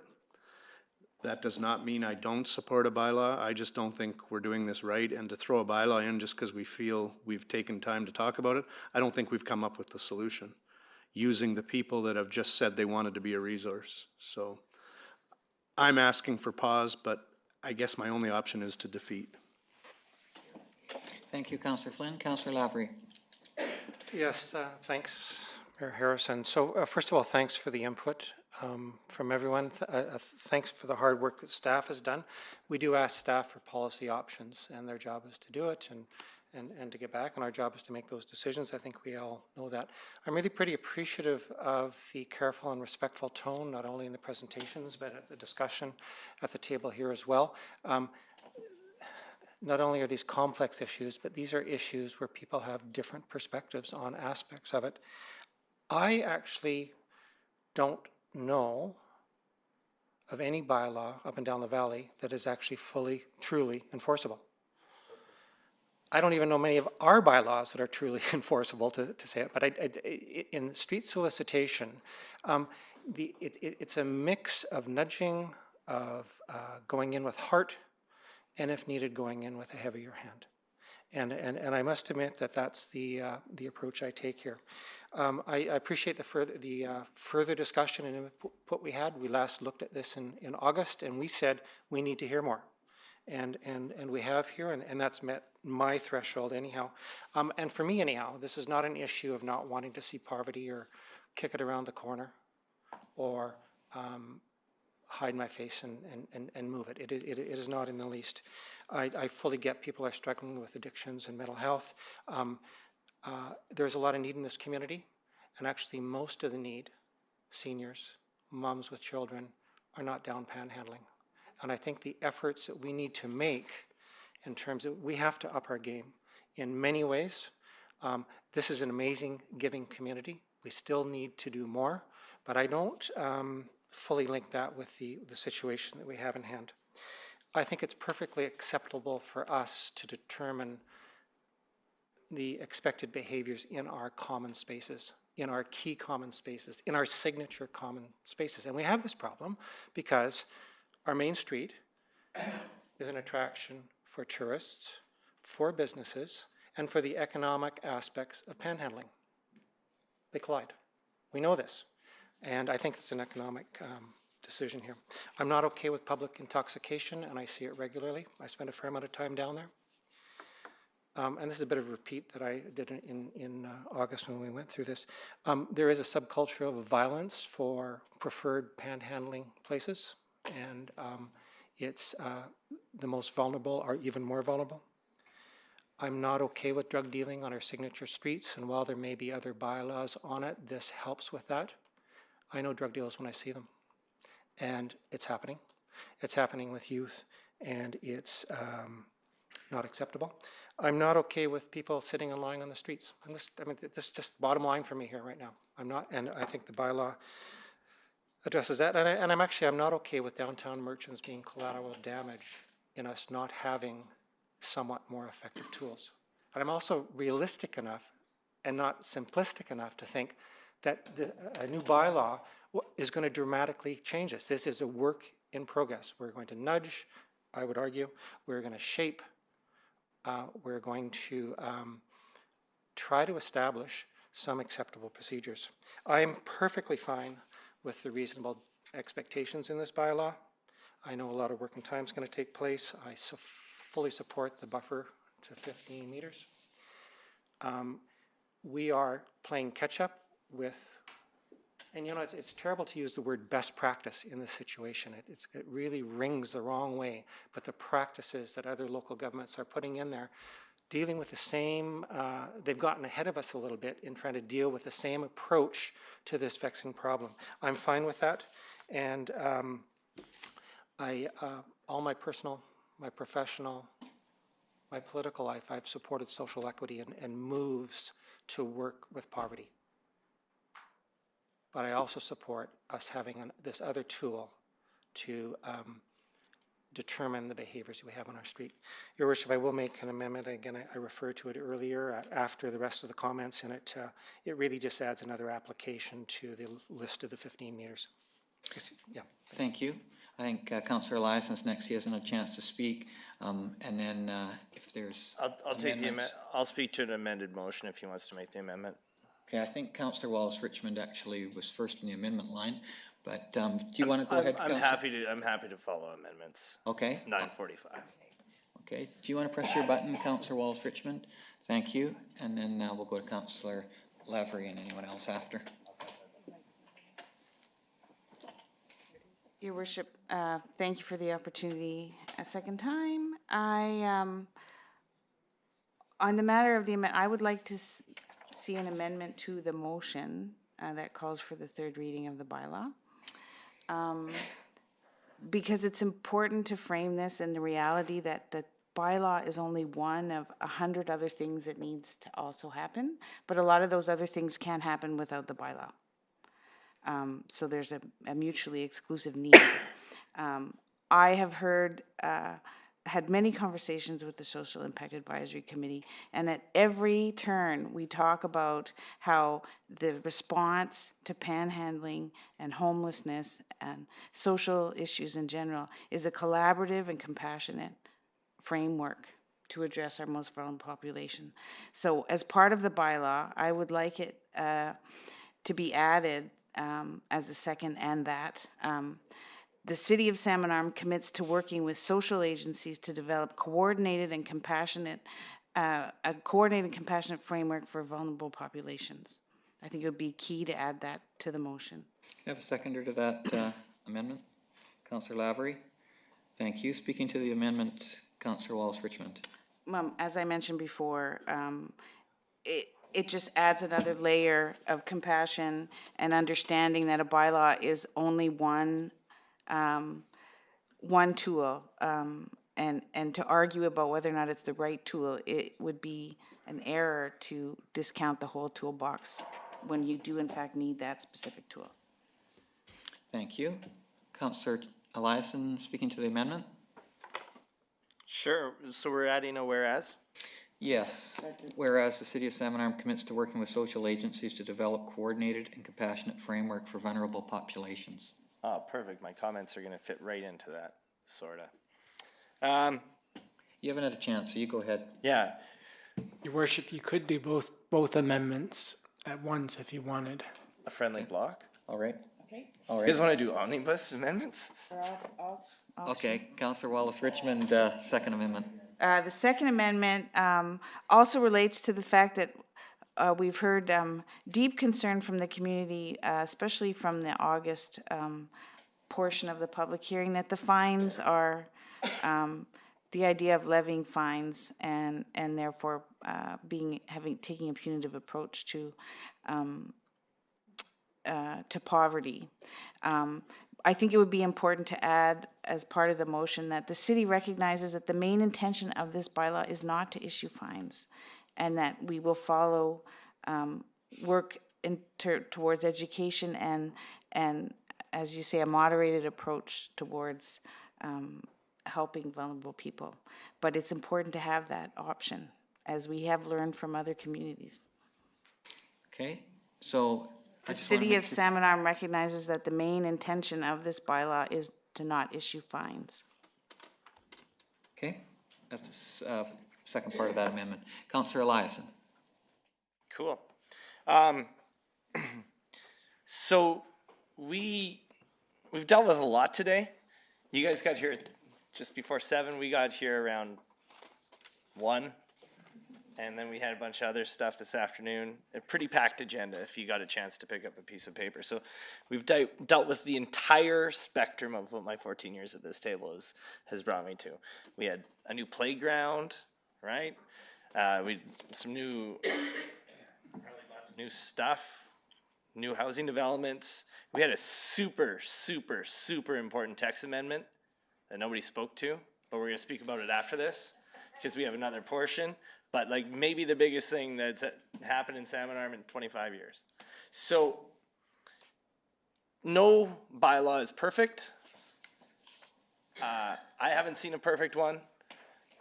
Councillor Lavery says maybe they're not all enforceable. We haven't seen a perfect law. But this has never been our job, right? We have the Safe Streets Act, right? This is not something that we typically take on. We're talking about a housing project next, right? That's not our job. That's not the City of Salmon Arm's job. We are not in the housing game. We don't have enough money. We don't make enough in taxes. We don't bring in the taxes. We don't have that power. We have property taxes, right? These new opportunities have been given to us. And what have we done at this table is we've been proactive. They've worked really hard with members of community to find solutions. So the things that we talked about today is a food hub feasibility study that could bring together a positive outcome from local farmers and local producers that could address some of our food shortages and food security for people. We did that. What were we going to talk about next? Big development for housing. We haven't seen housing in what? Councillor Lassen, can I just bring you back to the topic at hand here? Street solicitation. Yes, please. Like, we don't, it's not something that I feel that we should be having to deal with, but it's something that we're dealing with. In a macro perspective of what we've dealt with today, this is part of it. Our role is expanding beyond where we're normally doing things. This is one of those pieces. We've had 6 months to think about it, maybe 8 months if I'm correct. We've had 6 months or 8 months to come up with our own solutions, our own additions to this bylaw. We've had 6 months to ask all of these sources outside of this public hearing for their solutions, for their ideas. I'm trusting right now what the two members of this committee have brought forward to us and saying this is what we've got right now. And I trust that we can tweak it later because the public have come out and said, we're interested in this right now. And the public have come out and said, we're interested in working with you, right? Talked about the monetization of panhandling. We've talked about the food security of it. But I think this is the first step that we have to take with the amendments, without the amendments. I think we have to respect the work of the committees, the people who have actually been working on this bylaw, staff's time, and it's not going to be perfect. No bylaw is perfect first time. Is it perfect second time? No, that's why we have amendments. But I think it's important that we deal with this, and I think it's important that we move it forward so that we can finish it and then fix it up. So I will be voting in support of the amendment. Okay, thank you very much. Councillor Flynn. I will vote in support of the amendment and amendments. And I will suggest that had the amendments been moved at the start, they would have addressed my concerns. The wording of those amendments seems to be a measured or moderated approach, and it allows for significant input. So those two amendments I will vote in favor of, but I do also have an amendment to the text that I'd like to add at some point, but I'll wait to hear on these. Okay, thank you, Councillor Flynn. Councillor Lavery. So along the amendment trail, I'm perfectly comfortable with the friendly amendment of Councillor Wallace Richmond. So I'm thinking, can we make a decision on that, and then I'll make a further amendment to there, if that would be helpful. Is there any further discussion on the two amendments that have been suggested by Councillor Wallace Richmond before I ask the question on the amendments? Okay, all those in favor of the amendments? Okay, that's unanimous. Oh, I'm sorry. Any opposed? Sorry, Councillor Lindgren. I thought I saw your hand there. Councillor Lindgren opposed. Councillor Lavery. The amendment I would put forward is that, and I feel that we've missed something here. So if you go to page 369, it's section 4.1 in the application. It lists where the 15-meter threshold is. And my proposal is we add on F, an entrance to a liquor or cannabis retail store. Is there a seconder for that? Councillor Flynn. Speaking to the amendment, Councillor Lavery. I'll just be really straightforward on here. I think that part of the intent of is to discouraging soliciting where cash transactions are happening, and I think that it's pretty clear to me that liquor and cannabis retail stores are and should be part of that application. Thank you. Speaking to the amendment, Councillor Flynn. No, I'm in support. Okay. I was going to make my other amendment, and it's actually text to the same piece. Okay, can we just deal with this one? Yeah, and then we'll come back to you. Anyone else wish to speak to the amendment? Okay, I support the amendment. Liquor stores is included in Kamloops and Kelowna's bylaw, and with the recent cannabis retail stores, it makes sense. All those in favor of the amendment? Opposed? Councillor Lindgren opposed. The amendment passes. Councillor Flynn, if you wish to press your button. Okay. Thank you, Worship. G, in the same vein as Councillor Lavery, my office is right above a cash store, probably the busiest place in town besides the water place. But why we don't have cash stores or cash, those fast loan places included if we're worried about money is my question. I don't know how to word that. Yeah, like payday loans and the cash stop or whatever they're called, and there's about 3 or 4 of them in town. And if we're concerned about cash and an entrance to a bank or around an automatic teller machine, I'm thinking that should be included as well. I just don't know what to call it. Let's ask the Director of Development Services. Director of Development Services, the first item A says entrance to a bank, credit union, or trust company. I take it that that does not include what Councillor Flynn is suggesting, which is like a cash store. Loan office? Councillor Flynn, would that cover it? Councillor Cannon said I should just add it to A instead of adding G and just put a comma in that first and one. And then put loan office? I'm fine with that. What's that? Money service businesses. Money service businesses. Thank you, Let's gallery. use that wording. We're not encouraging the gallery, but we're going to use that wording anyways. Thank you. That was my Is there a seconder to that amendment? Councillor Cannon. Councillor Flynn, I think you spoke to the amendment. Do you want to say anything more? No, I just think it's in line with it, the rest of A. Any other speakers to the amendment? All those in favor of the amendment? Any opposed? Councillor Lindgren opposed. Okay, now we have the amended motion. And speakers to the amended motion. Councillor Flynn. In the interest of time, for once I'll keep it short. I'm jumping on the other side of the fence now with the amendments. I feel that they do allow us to have a measured approach. I do want to know if we need to put it in the bylaw or in any place that we will review this after the summer, after 6 months, because I was promised a review of a bylaw before and it still never really happened. So I would like to make sure we put that in the wording in some way, or that everybody here writes it down on their hands that we're promising each other that we're going to review it. But I will now vote in support, thanks to the amendments. Okay. Thank you, Councillor Flynn. And it may be a lesson for me that I should have the amendments come forward earlier. So may do that next time. Not a criticism. No, just information, and it's useful. And I will commit to ensuring that this bylaw comes back for reconsideration before December 31st. Thank you. And I do want to thank the gallery. The last time we tried this, very few business people showed up from downtown Salmon Arm, and I was extremely disappointed. I know as a retailer, it takes guts to come out and speak. And I think that this is an important bylaw, and I really appreciate that we have this full of room at 10 o'clock at night. Thank you for your time. Councillor Lavery. Thanks, Your Worship. I obviously I'm going to support this, but I do want to just resonate the work to be done, and that's front and center.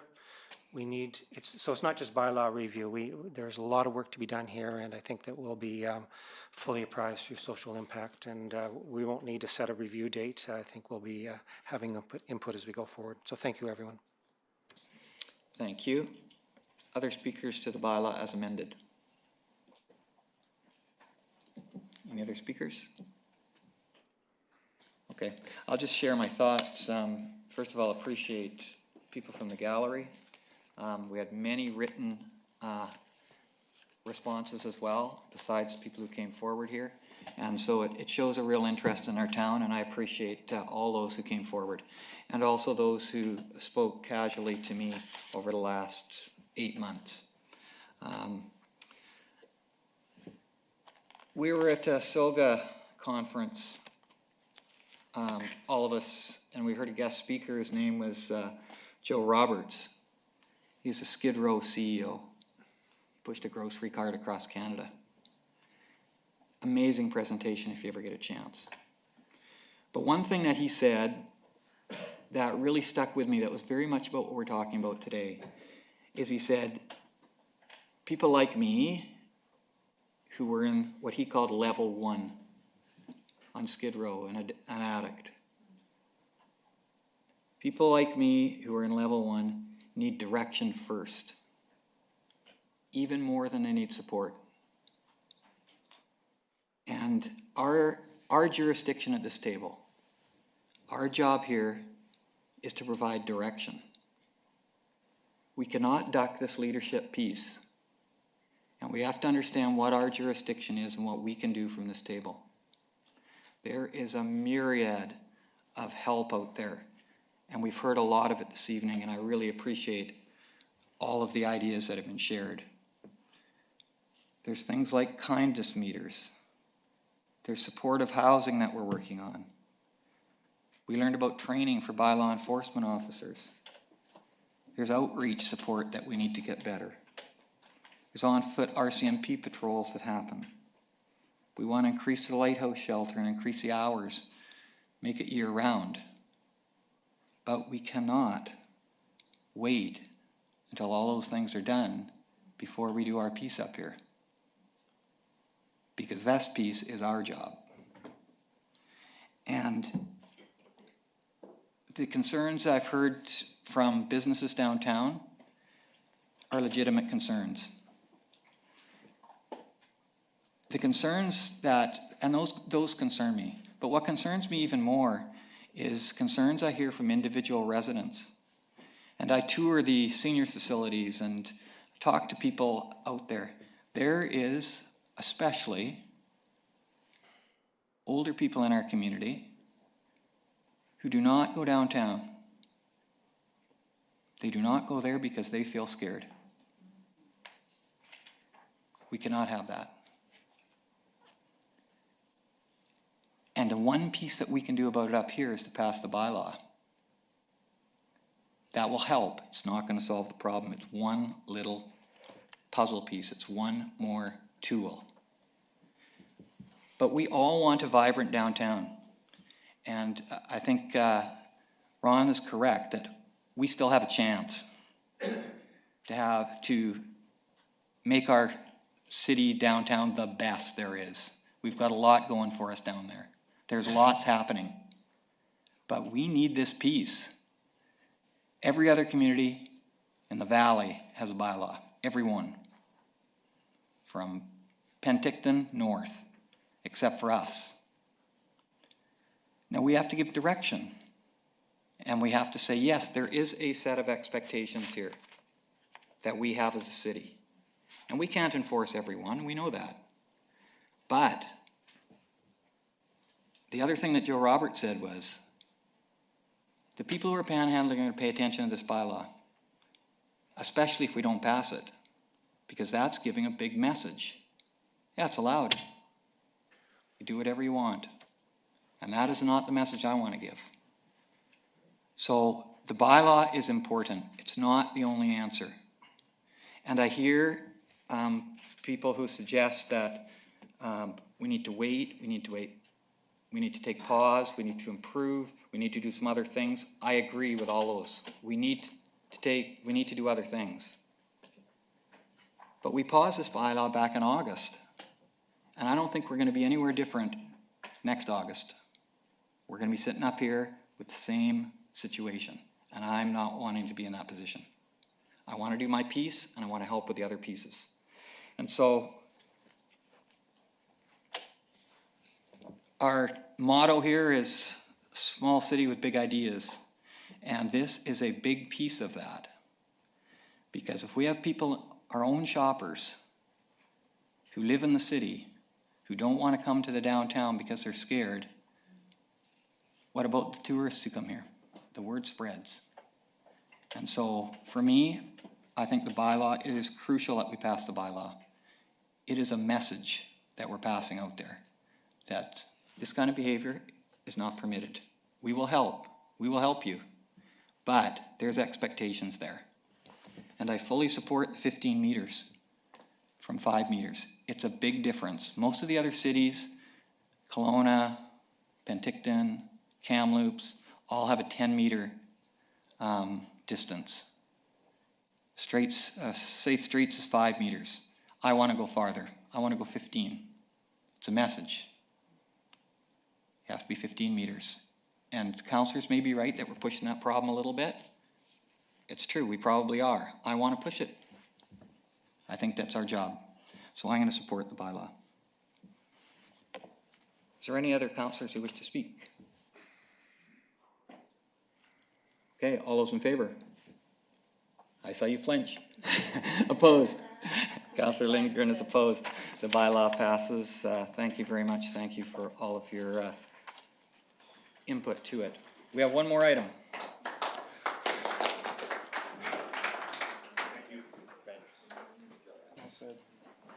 Okay, item 25. So we'll just put item 25 up on the board and I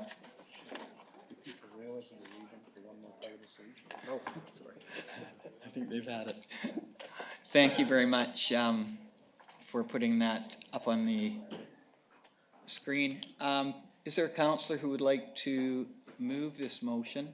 And we would need an amount there if there is. Okay, can you just press your button? I'm forgetting how to do my job. Councillor Wallace-Richmond. Your worship, I would be delighted to move this motion, and the figure, figure we would add to the, does that have to be amendment? Do we amend the line? No, just whatever figure you want, we'll put it in there. Given our current reserve, $100,000. Thank you. Can I have a second to the motion? Councillor Lavery. Thank you. Could the administrator just read the motion with that amount in, and I'll allow Councillor Wallace-Richmond an opportunity to speak. Moved by Councillor Wallace-Richmond, seconded by Councillor Lavery, that Council authorize the contribution of $100,000 funded from the Affordable Housing Reserve towards development cost charges for the affordable housing project at 250 Fifth Avenue Southwest, as outlined in the letter dated April 17, 2019, from Macola Development Services and Canadian Mental Health Association, subject to the project being undertaken by May 13, 2020, and that the contribution of funds be released at the time of issuance of the building permit for the subject project. Thank you. Councillor Wallace-Richmond, would you like to speak to it? Yes, Your Worship. I want to start off by saying that the opportunity to have rent geared to income, housing, and possibly supportive housing in Salmon Arm at the proposed location is literally priceless. However, our pockets are only so deep, and as council remembers last fall, we set aside $200,000 in reserve, an affordable housing reserve. That step in and of itself was huge, as Councillor Eliason said. This never used to be our job. 60,000 of which will go to a community housing. If we get 100 units, and 100,000 goes towards covering the cost of the DCCs. We also have to remember that in the longer term, there may be tax exemptions requested. So there's an opportunity cost in terms of revenue for us there as well. It would leave us a bit of a cushion for other opportunities, which I am hopeful will come yet our way. So I encourage you to support this. Thank you, Councillor Wallace-Richmond. Is there other speakers to the motion?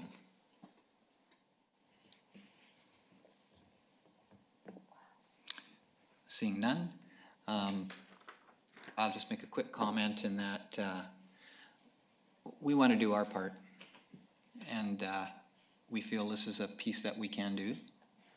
This is another piece of the puzzle that we just talked about. And so we do what we can to help make it happen.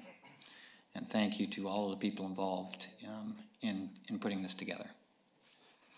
I'll call the question. All those in favor? Passes unanimously. Thank you, Council. It's the, yes, we can say, yeah. Question and answer period. Is there anyone who has a question for us at this time? Okay, seeing none, we have a motion to adjourn. Moved by Councillor Lindgren, seconded by Councillor Cannon, that the regular council meeting of May 13, 2019 be adjourned. All those in favor? Passed unanimously. Good job. Thank you, table. Thank you, staff.